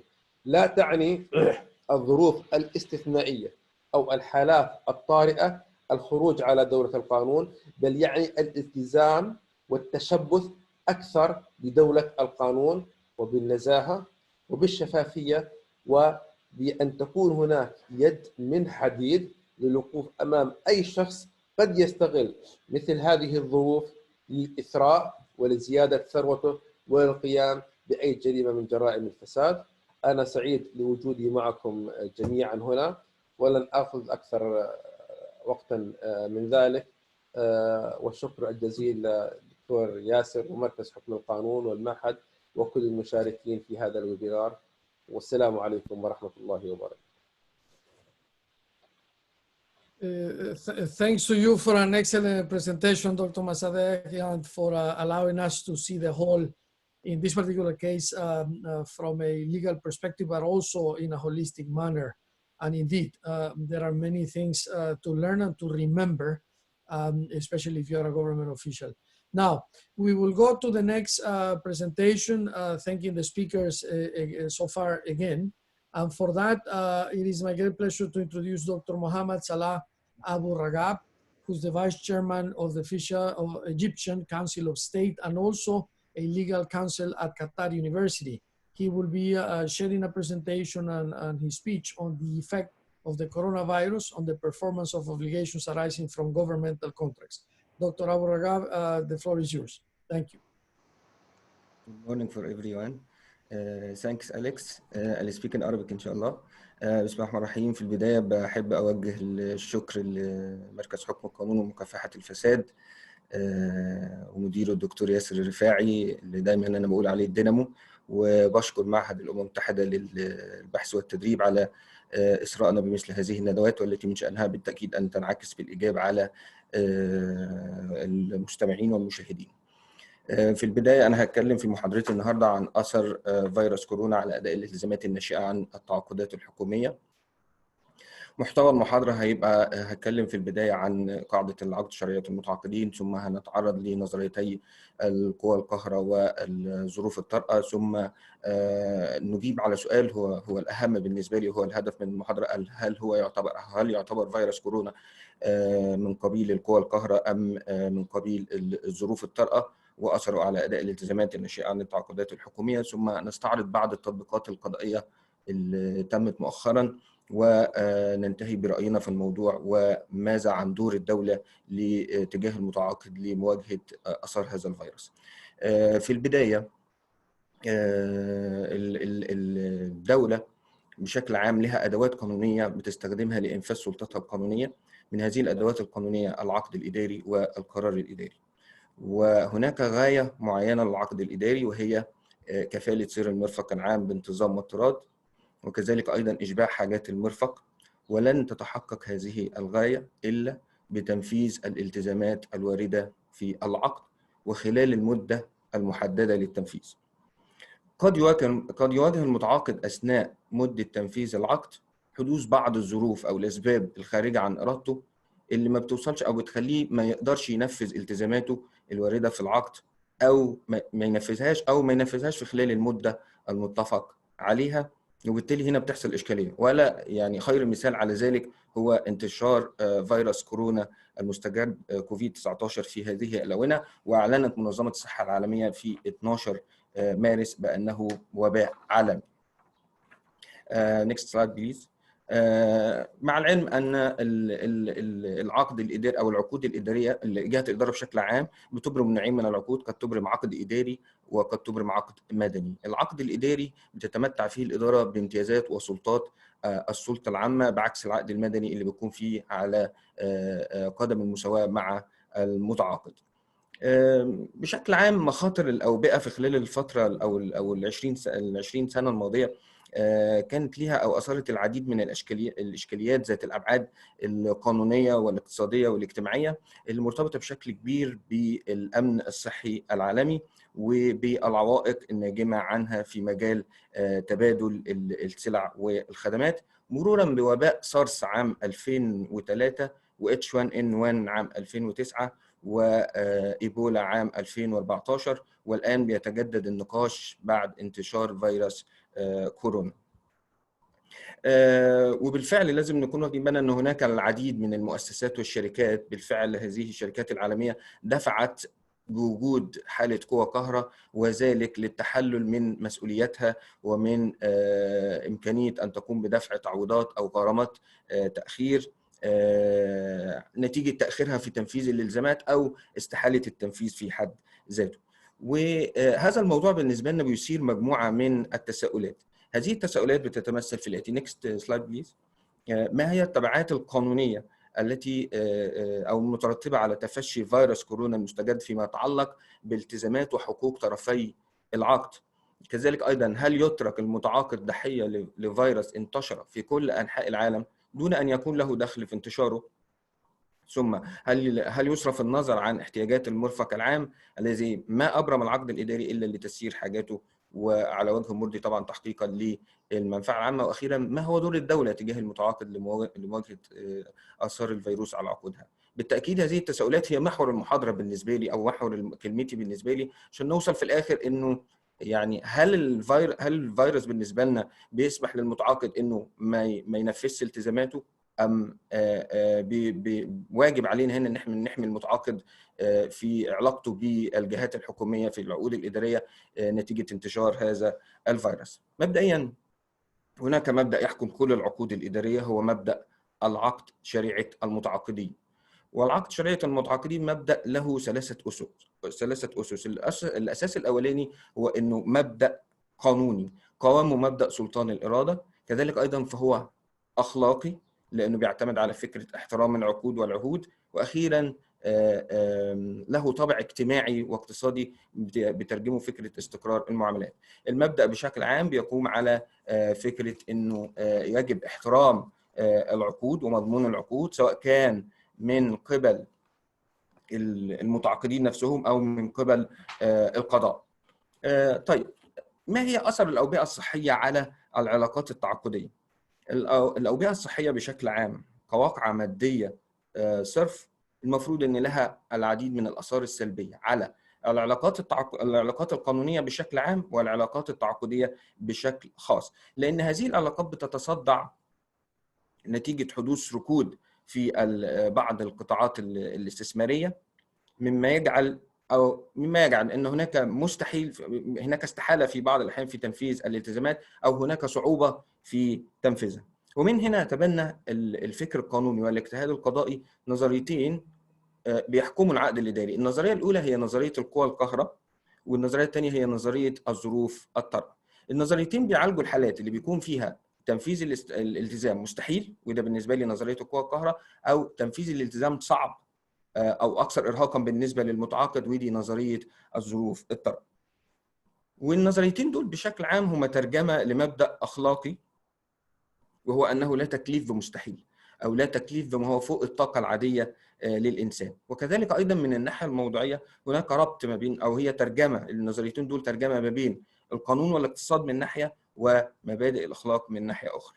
فلكي يسال المدين او المتعاقد بالنسبه لي مسؤوليه عقديه، لابد ان يكون في اخلال حصل في تنفيذ الالتزامات التعاقديه. طيب، هذا الاخلال صوره انه عدم تنفيذ الالتزام نفسه او تنفيذه بشكل بغير المتفق عليه او تجاوز المده المتفق عليها. طيب، من الممكن او المسؤوليه العقديه هنا تنتفي عن صاحبها في حاله اذا ما اثبت ان هناك سبب اجنبي خارج عن ارادته. ومن هنا جت النظريتين. اول حاجه نظريه القوى القاهره بالنسبه لي. القوى القاهره هو الحادث اللي ممكن يحصل لا يتوقعه الشخص اثناء مده التعاقد، وكذلك لا يستطيع ان يقوم بدفعه. وهنا انا هستعرض حكم لمحكمه النقد المصريه قالت فيه ان القوى القاهره قد تكون حربا او زلزالا او حريقا، كما قد تكون امرا اداريا واجب التنفيذ. بس اشترطت هنا، قالت انه يشترط هنا ان يتوافر فيه استحاله التوقع واستحاله الدفع. وبمجرد ما يتحقق ذلك بينقضي التزام المدين من المسؤوليه العقديه، لانه بتنتفي علاقه السببيه ما بين الخطا والضرر في المسؤوليه التقصيريه، وبالتالي لا مجال هنا للتعويض. ده حكم محكمه النقد المصريه رقم 423 لسنه 41. لما نروح للقانون المدني القطري رقم 22 لسنه 2004، كان واضح جدا بنصوص صريحه بانه قال في العقود الملزمه للجانبين اذا اصبح تنفيذ التزام احد المتعاقدين مستحيلا لسبب اجنبي لا يد له فيه، انقضى هذا الالتزام، وكذلك ايضا انقضت معه التزامات المقابله وانفسخ العقد من تلقاء نفسه. طيب، اذا كانت الاستحاله جزئيه للدائن بحسب الاحوال ان يتمسك بالعقد فيما بقى من الالتزام ممكن التنفيذ او يطلب فسخ العقد. كذلك ايضا في نص اخر، نص الماده 402 من ذات القانون، قال بينقضي الالتزام اذا اثبت المدين ان الوفاء به اصبح مستحيلا لسبب اجنبي لا يد له فيه. يبقى القانون المدني هنا بالنسبه لي القطري استقر على انه اذا كان الالتزام او عدم تنفيذ الالتزام راجع لسبب اجنبي لا يد للمدين فيه، بالتالي هنا بالنسبه لي بينقضي هذا الالتزام. وعشان كده راحت كمان القضاء القطري، محكمة التمييز القطرية، في الطعن رقم 134 لسنة 2015 وقالت إنه الحادث الذي يوصف بأنه قوة قاهرة ولا تتحقق به المسؤولية يجب أن تتوفر فيه شرطين.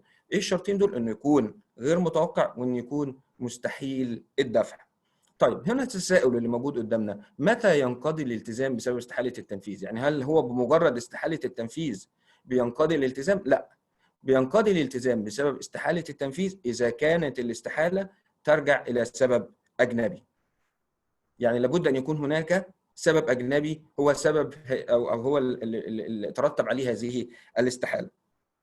طيب وايه اللي بيترتب بقى على استحاله الالتزام لسبب اجنبي المتعاقدين؟ انقضاء الالتزام اصلا وانتفاء مسؤوليه المدين عن الاخلال بهذا الالتزام، وبالتالي لا يكون للدائن هنا انه يطالبوا بالتعويض. طيب ايه هو السبب الاجنبي؟ السبب الاجنبي هو الحادث المفاجئ او القوى القاهره او فعل الغير او خطا الدائن.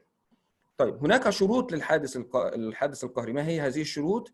الاحكام كلها استقرت وحتى القوانين استقرت على انه لابد ان يكون الحادث القهري ده غير متوقع ويستحيل دفعه، ويترتب على حدوثه استحالة تنفيذ الالتزام. وهنا بناخد بمعيار مش المعيار بالنسبة لمعيار عدم التوقع، مش معيار الشخص العادي، ولكن معيار الشخص الأكثر حيطة وأكثر حذر. والاستحالة هنا قد تكون استحالة قانونية ترجع إلى سبب قانوني، وقد تكون استحالة فعلية أو مادية بترجع لسبب مادي. طيب في كل الأحوال لا يجوز للمتعاقدين ان هم يتفقوا على تعديل اثر القوى القاهره، بان المتعاقد نفسه او المدين نفسه هو اللي بيتحمل هذا الاثر. لا يجوز هذا تحت اي حال من الاحوال. طيب ما هو الاثر القانوني بقى المترتب على توفر نظريه القوى القاهره؟ اذا حدث وتوفرت نظريه القوى القاهره، او حدث انه كان هناك حدث قهري حصل اثناء مده تنفيذ العقد، هنا النتيجه الاولى انه بيعفى الطرفان من تنفيذ الالتزامات الوارده في العقد. وده نتيجه منطقيه جدا، بانه اذا كان هناك من المستحيل على المتعاقد اداء الالتزام الواقع على عاتقه، وبالتالي فلا منطق بتحميله بما هو مستحيل. ولكن هنا يجب اننا نفرق ما بين الاستحاله المطلقه والاستحاله المؤقته. يعني اذا كنا بصدد استحاله مطلقه لتنفيذ الالتزام فنحن بصدد القوى القاهره، اما اذا كنا بصدد استحاله مؤقته اي لفتره معينه ثم ترجع الامور الى طبيعتها، فنحن هنا لسنا بصدد قوى قاهره، ولكن بصدد نظريه الظروف الطارئه. ونظريه القوى القاهره بتعفي الالتزامات على الطرفين سواء كان جهه الاداره او المتعاقد. طيب الاثر الثاني هو انهاء العقد. انهاء العقد طبيعي جدا ان انا لما هعفي الطرفين من تنفيذ الالتزام، النتيجه الطبيعيه والمنطقيه ان انا هوصل الى انهاء العقد. ولكن هنا قد تصور بعض او مشكله ما متعلقه بفكره الانهاء. هل الانهاء هنا بيتم بشكل تلقائي ولا لا لازم اروح للقضاء؟ هنا معظم الفقهاء انتهوا الى انه الانتهاء بيعتبر تلقائي، الا اذا حدث خلاف حول ما إذا كانت هناك قوة قاهرة أم لا. في هذه الحالة يجب اللجوء إلى القضاء، والقضاء في هذه الحالة هو من سيحدد إذا كانت هناك قوة قاهرة أم لا. ولكن بعض الفقهاء انتهى إلى أنه الإنهاء هنا لا يكون تلقائي، ولكن الإنهاء هنا يجب أن يكون من خلال القضاء، حتى وصفوه بأنه إنهاء قضائي. طيب النظرية الأخرى هي نظرية الظروف الطارئة، من أهم النظريات اللي بتواجه آثار الظروف التي تطرأ عقب تنفيذ العقد أو أثناء مدة تنفيذ العقد. وهذه النظرية هي من إبداعات مجلس الدولة الفرنسي بموجب حكمه الصادر في دعوى غاز بوردو في عام 1916. ومجلس الدولة ما وقفش عند فكرة إنشاء النظرية، بل طور من هذه النظرية. ولما نروح للقانون المدني القطري مرة أخرى، المادة 171 نظمت هذا الأمر بأنه قالت أنه العقد شرعية المتعاقدين لا يجوز نقده أو تعديله إلا باتفاق الطرفين أو الأسباب التي يقررها القانون. وقالت أنه إذا طرأ بقى ظروف استثنائية عامة لم يكن في الوسع توقعها وترتب على حدوثها أن تنفيذ الالتزام العقدي وإن لم يصبح مستحيلا صار مرهقا للمدين بحيث يهدده بخسارة فادحة، جاز للقاضي طبقا أو تبعا للظروف وبعد الموازنة بين مصلحة الطرفين أن يرد الالتزام المرهق إلى الحد المعقول، ويقع باطلا كل ما يخالف ذلك. إذن بالنسبة لي مناط تطبيق نظرية الظروف الطارئة إن هو حدوث بعض الظروف الطبيعية أو الاقتصادية أو من عمل جهة إدارية غير الجهة الإدارية المتعاقدة أو من عمل أي إنسان آخر لم تكن في الحسبان المتعاقدين عند إبرامهم للعقد، ولا يملك المتعاقدان لها دفعا هنا في هذه الحاله، ومن شانها كمان ان تنزل خسائر فادحه بالنسبه للمتعاقد تختل مع اقتصاديات العقد. في هذه الحاله بقدر اطبق نظريه الظروف الطارئه، لكن هناك شروط ان هو يكون الظرف الطارئ غير متوقع، لا يملك المتعاقد دفعه، كذلك ايضا متعلق بظروف استثنائيه طبيعيه اقتصاديه اداريه. الشرط الاساسي ان من شان هذه الظروف ان تلحق خسائر فادحه بالمتعاقد لا تؤدي الى استحاله تنفيذ الالتزام، ولكن تجعل تنفيذ الالتزام مرهقا. طيب ايه هو الاثر القانوني اللي بيترتب على توفر شروط هذه النظريه؟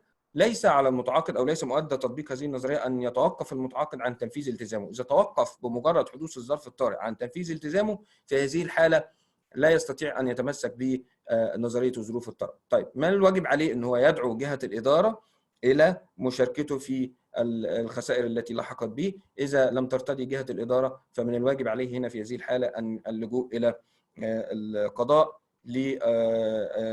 لإلزام الإدارة بالتعويض المناسب. طيب هناك بعض الأحكام الصادرة في هذا الشأن من مجلس الدولة الفرنسي اللي قال فيها إنه عدم مشروعية الشرط اللي بيتنازل بمقتضى المتعاقد عن حقه في المطالبة بالتعويض إذا حصل ظرف طارئ. يعني أنا ما ينفعش أنا النهارده كجهة إدارة لما بتعاقد مع شركة إن أنا أقول للشركة لازم يبقى في نص في العقد إن أنت هتتنازلي عن المطالبة بأي تعويض في حالة إذا حدث أي ظرف طارئ. هذا الشرط غير مشروع، ومجلس الدولة الفرنسي في عبارات واضحة وصريحة راح إلى إنه قال كده بالظبط: إذا كانت نصوص العقد يشترط، إذا كان أحد نصوص العقد يشترط أن السعر الجزافي يشمل كل ارتفاع يمكن أن يترتب على تطبيق التشريعات الاجتماعية الجديدة، وأن هذا السعر غير قابل لإعادة النظر وغير قابل لأي تحفظ من أي طبيعة كانت، فإن هذا الشرط لا يمكن بذاته أن يستبعد كل حق للمؤسسة في طلب الاستفادة من نظرية الظروف الطارئة. كمان مجلس الدولة الفرنسي راح، وعلى فكرة نفس الحكم ده صدر من محكمة القضاء الإداري بمجلس الدولة المصري، اللي هو قال فيه إن جهة الإدارة لا تملك أن تضع شرطا يحول بين المتعاقد وبين التمسك بالقوى القاهرة أو الظرف الطارئ. إذا وقع وتكاملت شرائطه فإن هذا الاشتراط غير مشروع. كذلك أيضا مجلس الدولة الفرنسي انتهى لأنه استمرار الظرف الطارئ بيترتب عليه أنه بيصبح قوة قاهرة. يعني أنا مش ممكن أبدا أجبر جهة الإدارة أن هي تفضل تشارك المتعاقد في الخسارة بأن هي بتدفع له تعويضات إلى ما لا نهاية، وبالتالي استمرار الظرف الطارئ بيعد بمثابة قوة قاهرة. مهم جدا برضو نعرف اتجاه القضاء في فكرة انه لو حصل بعض الظروف المناخية مثلا او بعض الامراض، هل ده يعتبر بالنسبة لي قوة قاهرة ولا ظروف طارئة؟ على حسب الحالة. يعني القضاء هنا راح وانتهى الى انه على حسب ظروف الحالة. يعني في حكم للمحكمة الإدارية العليا قالت ان الظروف المناخية اللي اجتاحت البلاد وترتب عليها ارتفاع اسعار المواد محل عقد التوريد لا ترقى الى مرتبة الظرف الطارئ الذي يجعل التزام المتعاقد في جهة الإدارة مرهقا ومؤديا الى الاخلال الجسيم باقتصاديات العقد، ما دام كان في وسع التاجر انه الحريص انه يتوقع مثل هذه الظروف. ناتي للسؤال الرئيسي: هل يعتبر فيروس كورونا المستجد كوفيد-19 من قبيل القوى القاهرة ام من قبيل ظروف الطارئة؟ هنا عايز اقول او استعرض قرارين للقضاء الفرنسي في مارس 2020 انتهى في واحد فيهم محكمة الاستئناف في دواي إلا إنه إلغاء الرحلات الجوية من قبل السلطات الإيطالية بسبب أزمة كوفيد-19 الصحية يعد قوة قاهرة للسلطات الفرنسية. وفي 12 مارس 2020 محكمة الاستئناف في كولمار في فرنسا انتهت أيضا إلى إنه فيروس كورونا المستجد يعد قوة قاهرة تمنع الشخص المحتجز إداريا أو محتجز إداريا من الوصول أمام المحكمة كأي شخص آخر. من الواضح تماما من التطبيقات القضائية للقضاء الفرنسي إلى أنه بيعتبر فيروس كورونا المستجد بمثابة قوة قاهرة، وإن كان في بعض الأحكام اللي راح فيها القضاء الفرنسي راح فيها في مسألة إجرائية، يعني طبق نظرية القوى القاهرة بالنسبة لفيروس كورونا في بعض الأحكام الإجرائية، إلا أنه ذلك لا يمنع من تطبيق نفس النظرية على الإخلال بالالتزامات الواردة في العقود الإدارية.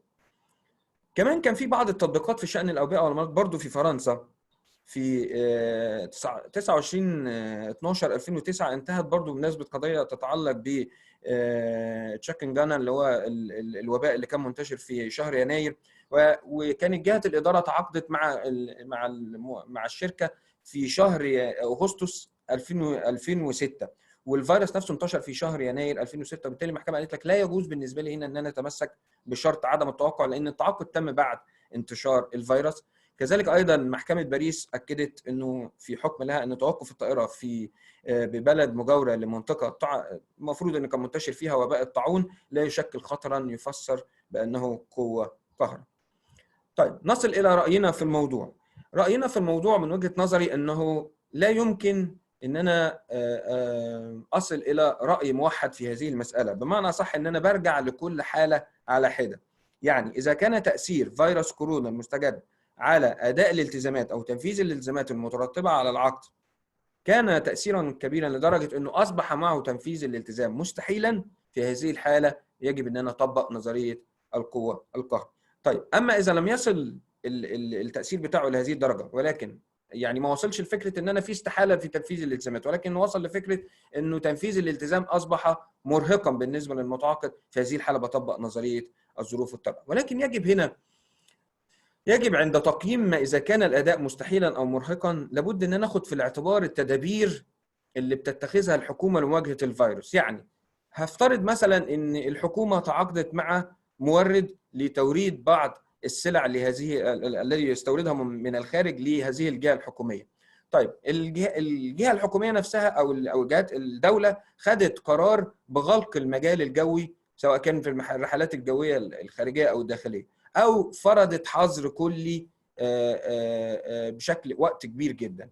فهنا في هذه الحاله كل التدابير اللي اتخذتها الجهات الحكوميه هنا لما المفروض ان انا بحطها في الميزان عشان اقدر اوصل لانه ان تقييم الاداء اذا كان هنا مستحيل ولا مرهق، حصل الى انه في استحاله في تنفيذ الالتزام، لانه ازاي هيجي يورد بالنسبه لي السلع من الخارج ومفيش بالنسبه لي اصلا رحلات جويه، وبالتالي هنا اصل الى فكره استحاله التنفيذ. يعني يجب ان انا اضع التدابير اللي بتتخذها الجهات الحكوميه او الحكومه بشكل عام في الاعتبار عند اتخاذ قرار في هذا الشأن. نوع آخر من العقود هو العقود المقاولات. بالنسبة لي عقود المقاولات تأثير الفيروس بيكون على هذه العقود تأثير لا يصل إلى حد استحالة تنفيذ الأعمال، ولكن يصل إلى أنه يصبح تنفيذ العقد أكثر إرهاقا بالنسبة للمتعاقد. لذلك في هذه الحالة يجب على المقاول بالنسبة في هذا الشأن أن هو يطالب بالتعويض.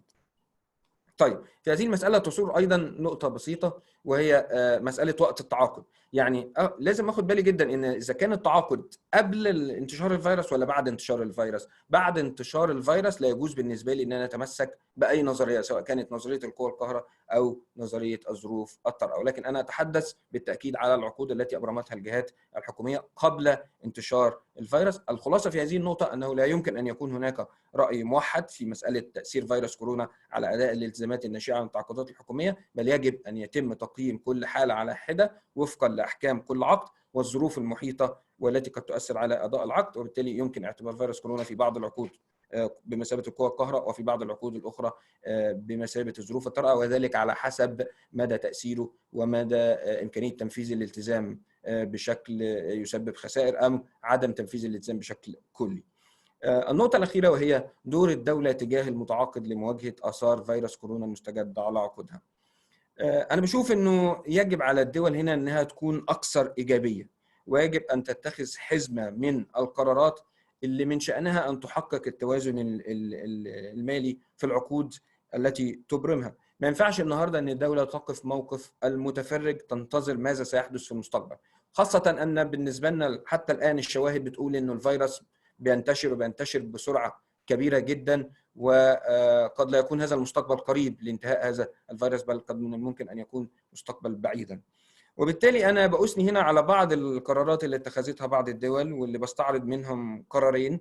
القرار اللي أعلن عنه وزير الاقتصاد والمالية الفرنسي في يوم 28 فبراير 2020 بعد اجتماعه مع الشركاء الاقتصاديين، أن فيروس كورونا اعتبروا كده أن فيروس كورونا بيعد قوة قاهرة بالنسبة للمقاولات، وبالتالي قال أنه لن يطبقوا غرامات التأخير في التنفيذ على الشركات المرتبطة بعقود مع الدولة، بل أكثر من ذلك طرح إمكانية اللجوء إلى الخدمات الجزئية وإعطاء مهل ومدد لأداء الالتزامات الاجتماعية والضريبية بالنسبة للمقاولات اللي بيثبت تضررها من هذا الوباء. كل ده بهدف الاستقرار بشكل كبير جدا، وعدم برضو السقوط في مغبة القلق والهلع الاقتصادي. كذلك أيضا القرار الآخر اللي أكدت عليه هيئة تنمية التجارة الدولية الصينية، قالت إنها ستمنح شهادات القوى القاهرة للشركات الدولية اللي بتكافح من أجل التأقلم مع تأثير عدوى فيروس كورونا، خاصة الشركات اللي هتقدر تقدم مستندات موثقة لإثبات أن تأخير أو تعطل وسائل المواصلات وعقود التصدير وإعلانات الجمارك وغيرها. كل دي مواقف بتشجع الدول الأخرى التي لم تتخذ مثل هذه الإجراءات مع المتعاقدين بعد انتشار الفيروس أن تبادر وتسارع إلى محاولة اتخاذ مثل هذه القرارات التي من شأنها أن تعيد التوازن المالي مرة أخرى للعقد. إلى هنا تنتهي كلمتي، وأتمنى إن شاء الله إن التوفيق لباقي الزملاء. شكرا جدا.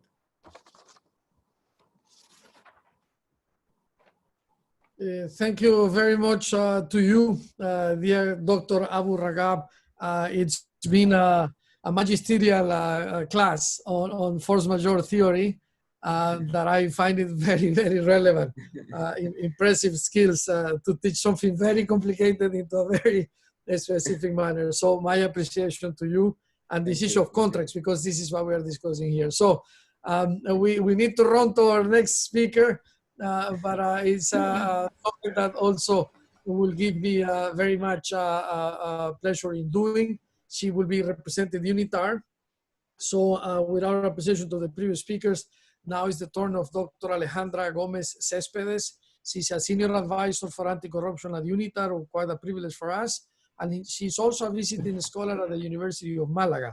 She was a senior United Nations official in Mexico before. She's from Mexico, but also Spanish.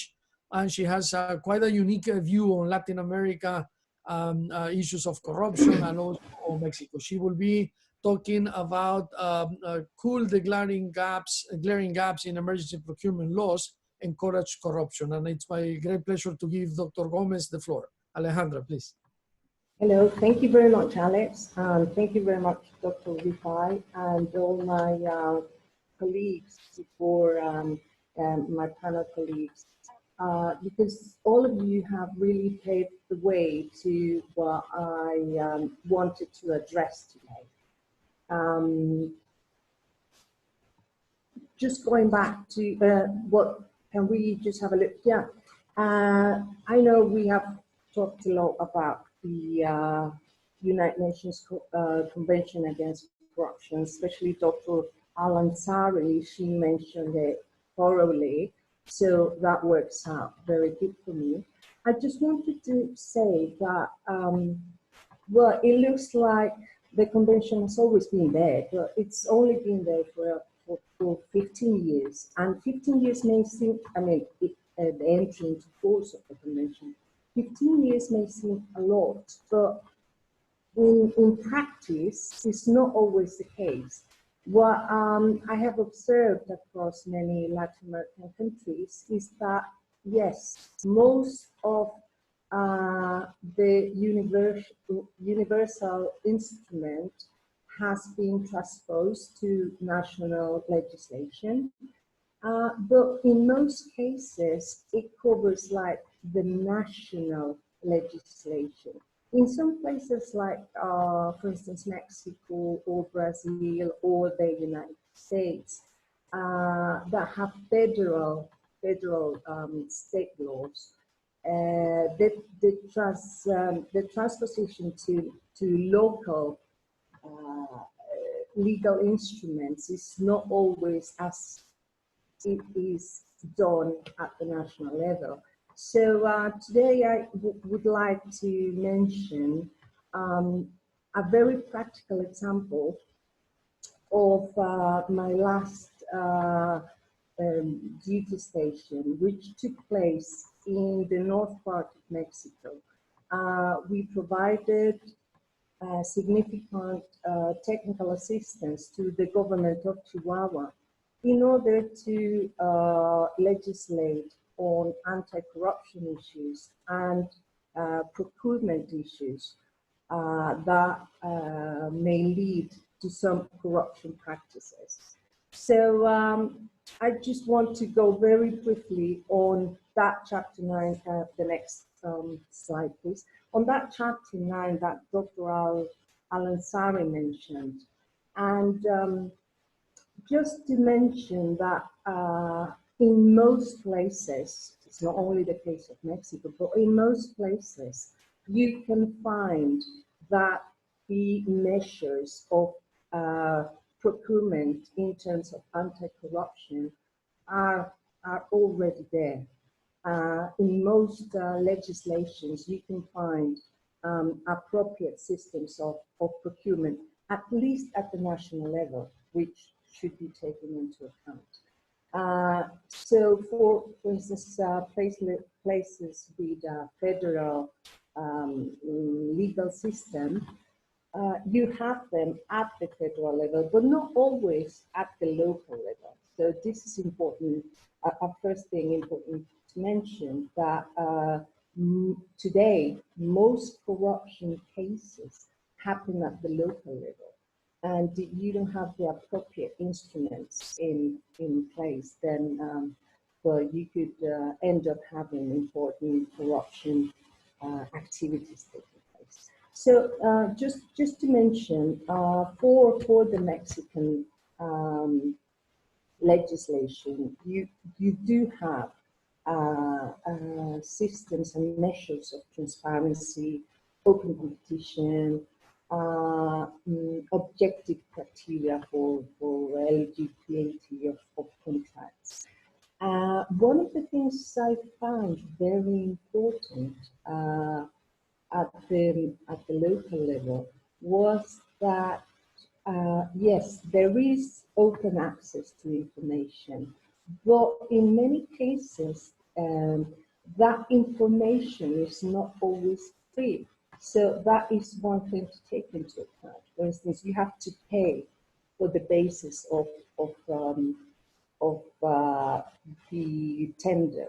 So what we did at the at the local congress that we provided technical assistance was to suggest that along with open access information, it has to be free because not many vendors have the economic capacity to buy the information, the procedures, like the rules and regulations, and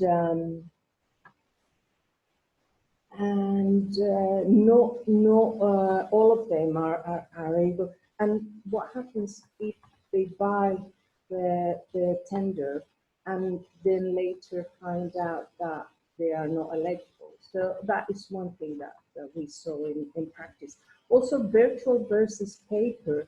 One of my colleagues mentioned that there was an electronic procurement platform, I think, in Lisbon.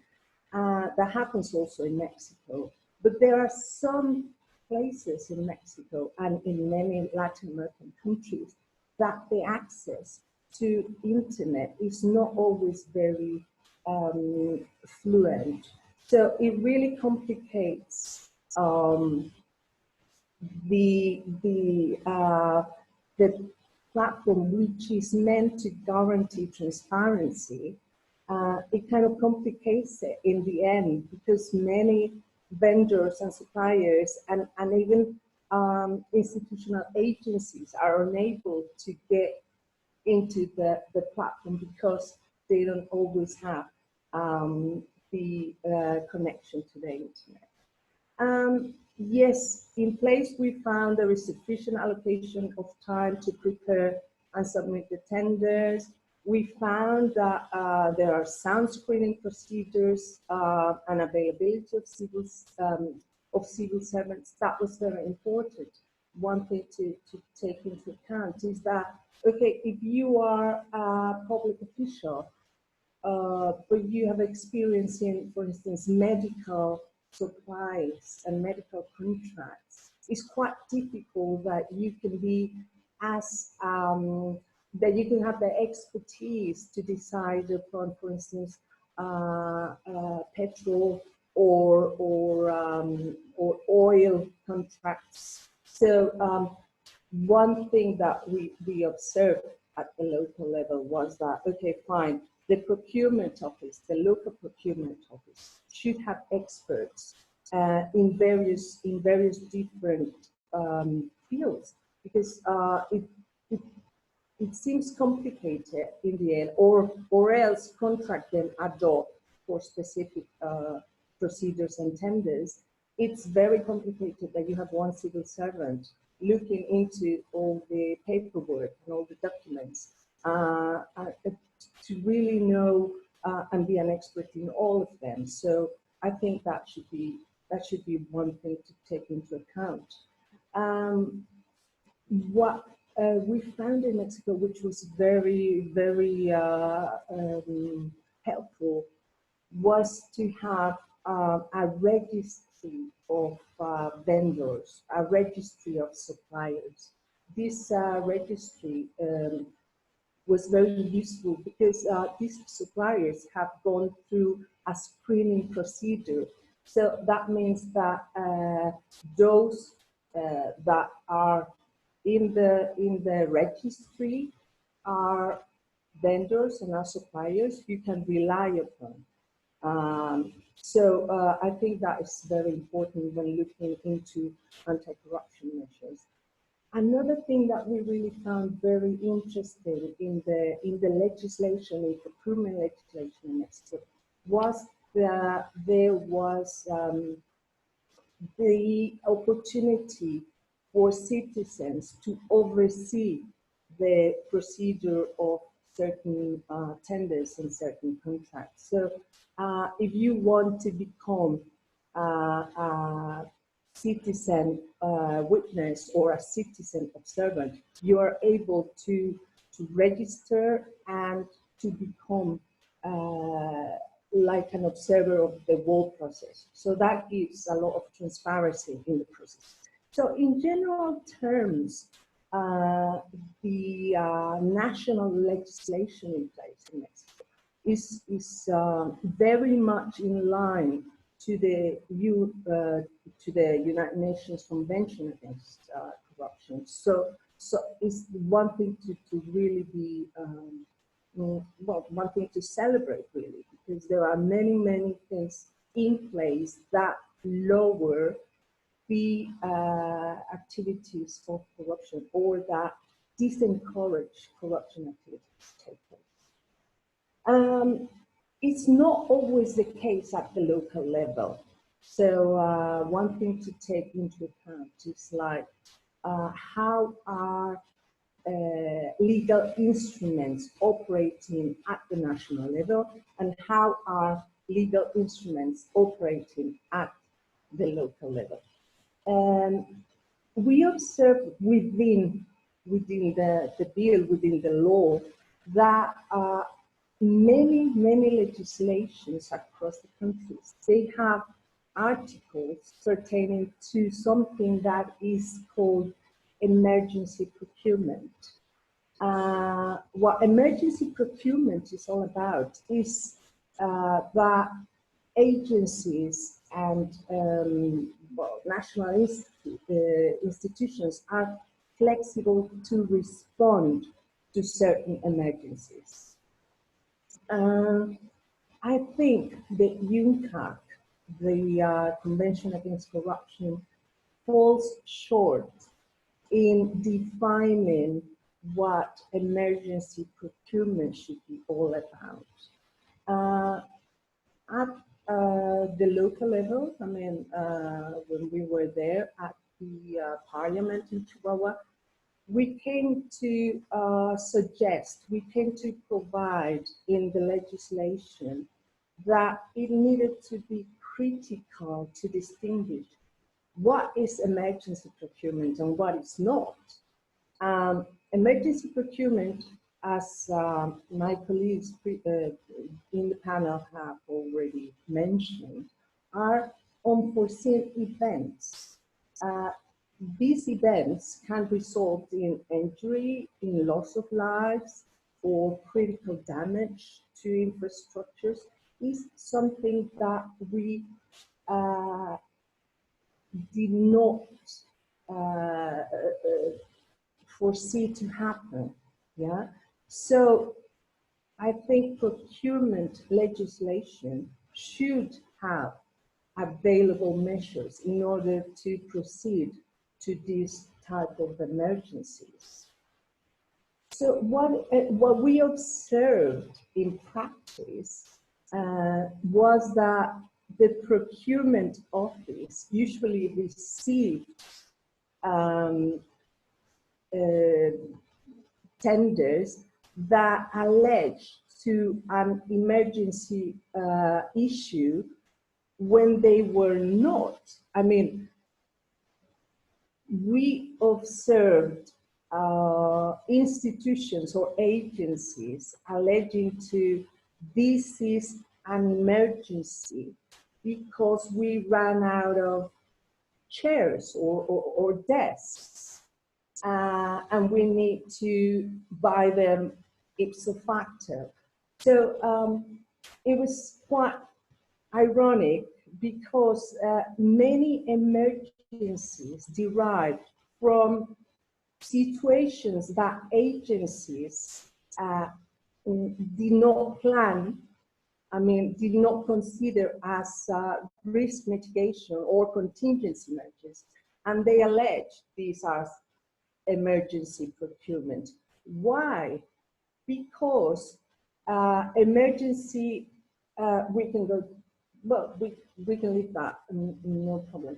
Emergency procurement, it's somehow easier in the contracting legislation and procurement laws.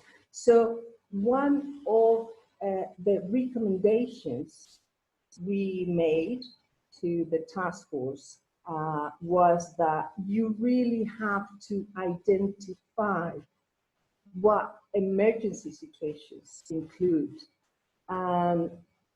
Because what we observed in the legislation was there was various articles, and there was one section that said, okay, we have emergency procurement measures, but I'm going to read the article, for instance.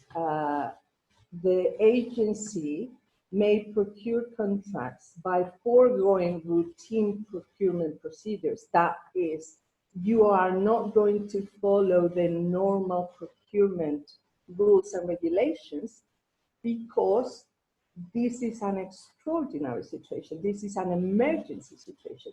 So, for instance, in this case, there is one item in the legislation that says, okay, you can forego routine procurement procedures if there is danger to the social order, the economy, public services, health, safety, or the environment within any area of the country as a consequence of an act of God or force majeure.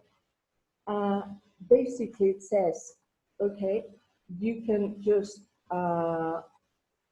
award directly to any vendor or any supplier this contract if there is force majeure or if there is an act of God. So what we discussed at that time was, okay, fine, we have to be flexible enough to allow for emergency procurement, but this is not anything can happen and anyone can just get a contract. I think we still have to stick to at least some regulations. And the first step was to identify what emergency situations are we talking about. So you have all these there in the slide. Okay, there are natural disasters. For the case of Mexico, there was a big earthquake in Mexico City. So yes, there were emergency procurement measures in place. But there are some other times that you have these volcanic eruptions, but also failures of critical infrastructures or equipment. What happens when the system of a prison fails? Yeah, that is an emergency situation. But there are also, like in the case of COVID-19, okay, critical health or environmental emergencies. That's like pandemic and food safety incidents. There are also political emergencies or critical security emergencies. What happens in case of a terrorist attack? What happens when there are civil insurrections or a coup takes place? So we thought that a very good recommendation was first to identify what emergencies are we talking about and then proceed accordingly to those emergencies. The next slide, please. So in a way, we have different levels of emergencies. Well, we started with three main levels of emergencies. The first level was, okay, there has to be immediate response. There has to be a reactive procurement. And this is the case, or it was very much the case, it still is the case in many countries today. Okay, we have a threat to human life, and how are we going to proceed with those contracts or those procurement or tenders? Or okay, fine, we need flexibility. We have to forego the normal procedures. We don't need to have this timing. We have to reduce timing. We have to go directly to vendors. Fine, no problem. But still, I think it should be ideal to have like a registry of vendors, of vendors that have been previously screened, of having or giving or engaging into these emergency procurement measures doesn't mean that you are not going to be audited afterwards. And yes, you have to, people at the high levels have to delegate authority, and there are a lot of measures, understanding measures that will take place. But that doesn't mean, okay, I'm going to award the contract to one of my very close friends and that's it, you know? And, or I'm going to just be open to the best bidder and see how that goes. So in a way, one way of undermining corruption activities is to really set in place what these emergency measures mean and this force majeure means. And there is one level which, procurement laws have to be very flexible, but that doesn't mean that they are not going to be audited and that you just have to forget about rules and procedures. That is just a different story. Then there is this level 2, which is disaster relief. That is when, okay, there is no immediate threat to the loss of lives, but still there is an emergency going on. So you have to prioritize and identify a series of measures. And you have to consider, for instance, I think it was also mentioned here in the panel, you have to consider options for sourcing, options for coordination, options for harmonization and reaching consensus, because it's a matter of all of us. So it's not just, okay, go to the first vendor you find. No, it's not like that. It's like, okay, we already have this in place. There might be some umbrella approvals already done. So let's get from there. Yeah. Then the level 3 is a post-disaster reconstruction. Okay. Once the situation has established, yes, we can accelerate procurement, but that doesn't mean we are not going to follow all the rules and procedures. So I think it's something really important to take in place, to consider for further emergencies. Many countries, I would say most countries in the world, they do have that specific article that says, okay, we'll do emergency procurement in the event of force majeure, but they never tell you exactly what force majeure is all about. They don't actually identify what the emergency situations are, like what should someone do for emergency situations, depending on the field of emergency. As we mentioned before, I mean, it's not the same to have a political emergency as to have an environmental emergency, or a security emergency, or a health emergency, a pandemic. So I think countries should be doing more in terms of identifying the emergencies in order to leave no everything runs kind of options. Yeah.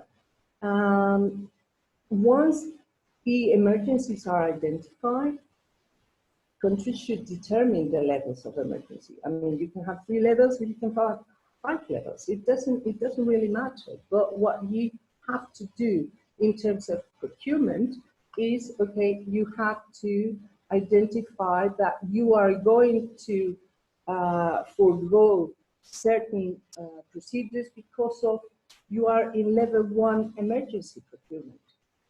So it really helps a lot to tell agencies and to tell institutions and to tell countries where you stand in terms of the emergency.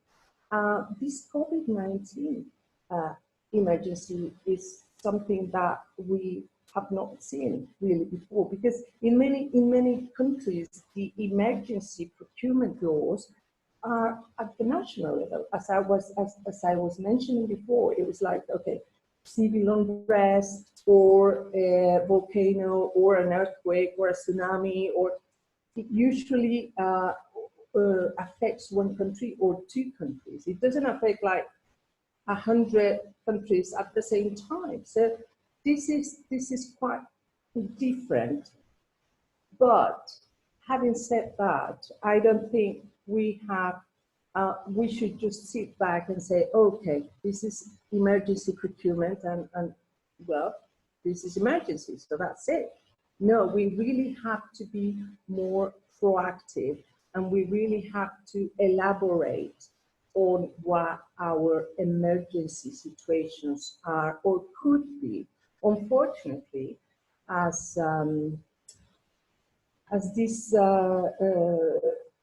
horizon or these problems, environmental problems arise, we are going to have more and more emergencies coming up.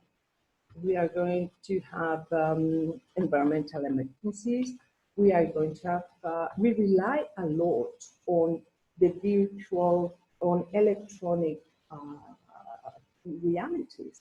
So what will happen if we have a breakdown in the internet for the whole country, or a shortage of energy all of a sudden? So more emergencies are likely to arise, and procurement rules and procedures and regulations should be amended in order to refrain corruption from happening.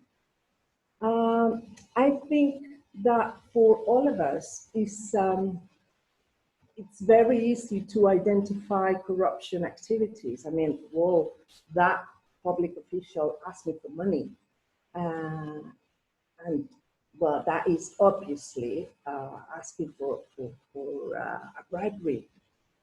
But there are many, many subtle situations that are a blurring line between corruption and unethical situations, and I think that we should also concentrate on those. Okay, it's not that it's a conflict of interest. Oh well, that is in many countries still not a crime, but it's unethical.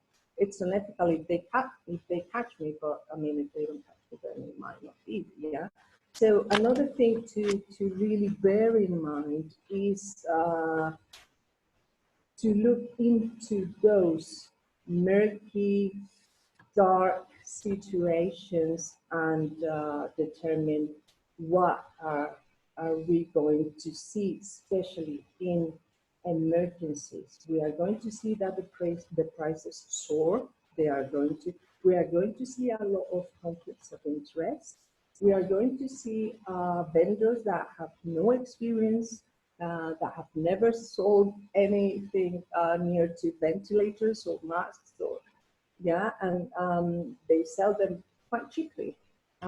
So I think all these things have to be elaborated into either anti-corruption legislation at the national level or local level, or contract legislation, because you cannot just have an article saying, "Ooh, force majeure, go ahead." No, I think that we really have to be very serious about this, and countries have to be ready, because more emergencies are likely to come up, and we have to learn from what we are going through, and this is one of the lessons of COVID-19 in terms of anti-corruption issues.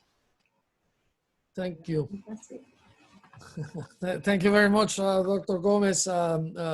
Beautiful overview indeed of what is emergency procurement.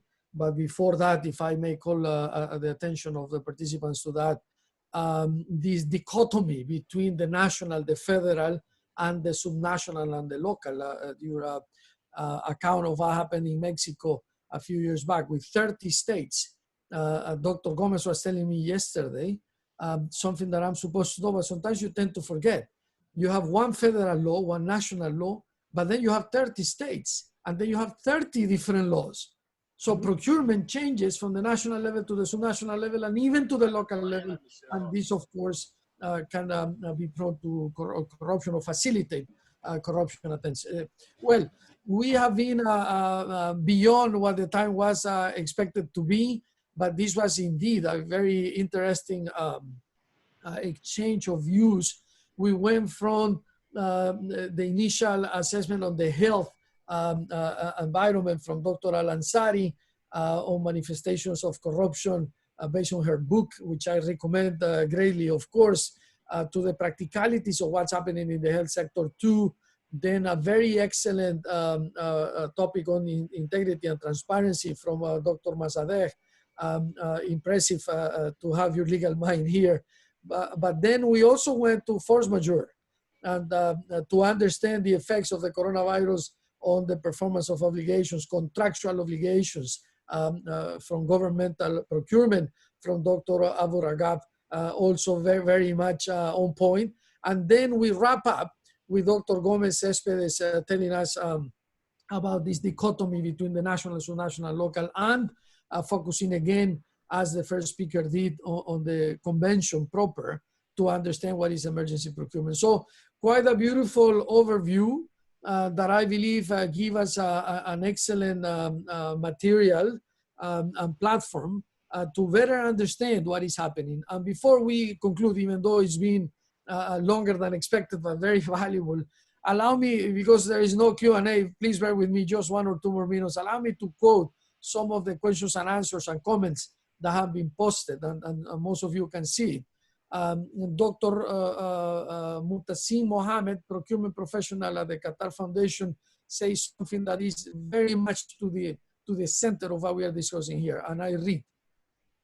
As procurement is a double-edged sword in addressing corruption, don't you think that COVID-19 situation is a good opportunity to invest more on procurement governance and in the right procedures to have a better anti-corruption approach? Yes, very much so. Thank you to you and to the Qatar Foundation for this type of comments. Then we had participants from the Philippines. also addressing these issues of the disconnect in the statistics and the procurement processes between the national government and what happened at the local level. Then we had another participant, I believe, from the US that I'm reading that says COVID is around us. Many governments now procure health care equipment and material without going through the proper procurement process because of the urgency of the crisis, but with higher risk. Does it mean that those processes are prone to corruption? Unfortunately, yes. And depending on the civil service capacity and how the whole governmental apparatus for public procurement operates, there are some cases that are abused, as many of you say. And finally, I like very much this comment from Mohammed Tariq Intezar that says, how can we enhance public-private partnerships to support the nation during this time of crisis? Yes, that's the way to go, because we cannot think of the government or the public sector alone. The private sector has a role, civil society has a role, and all of us are in this together, and public-private partnerships that the UN has for very many years postulated as one of the solutions, perhaps to increase transparency, not to diminish it, but to increase transparency. That's something that we can indeed consider here. So finally, and there are some other comments about social norms and how they affect corruption, the culture of a country, and how it affects corruption. At the end of the day, we have to focus on the convention as at the multilateral level, on the national law, at the domestic level, but more important than anything, again, on the capacity of government systems for public procurement. And in that sense, I simply would like to close and to thank everyone again on behalf of UNITAR, and if I may say, Dr. Rifai, on behalf of ROLACC. It's been a privilege and a pleasure to have the distinguished panelists that we have had today, and especially the participants from very many countries around the world that have followed this proceeding. So without further ado, thank you very much again for joining us today, and we wish you the best. Have a good day.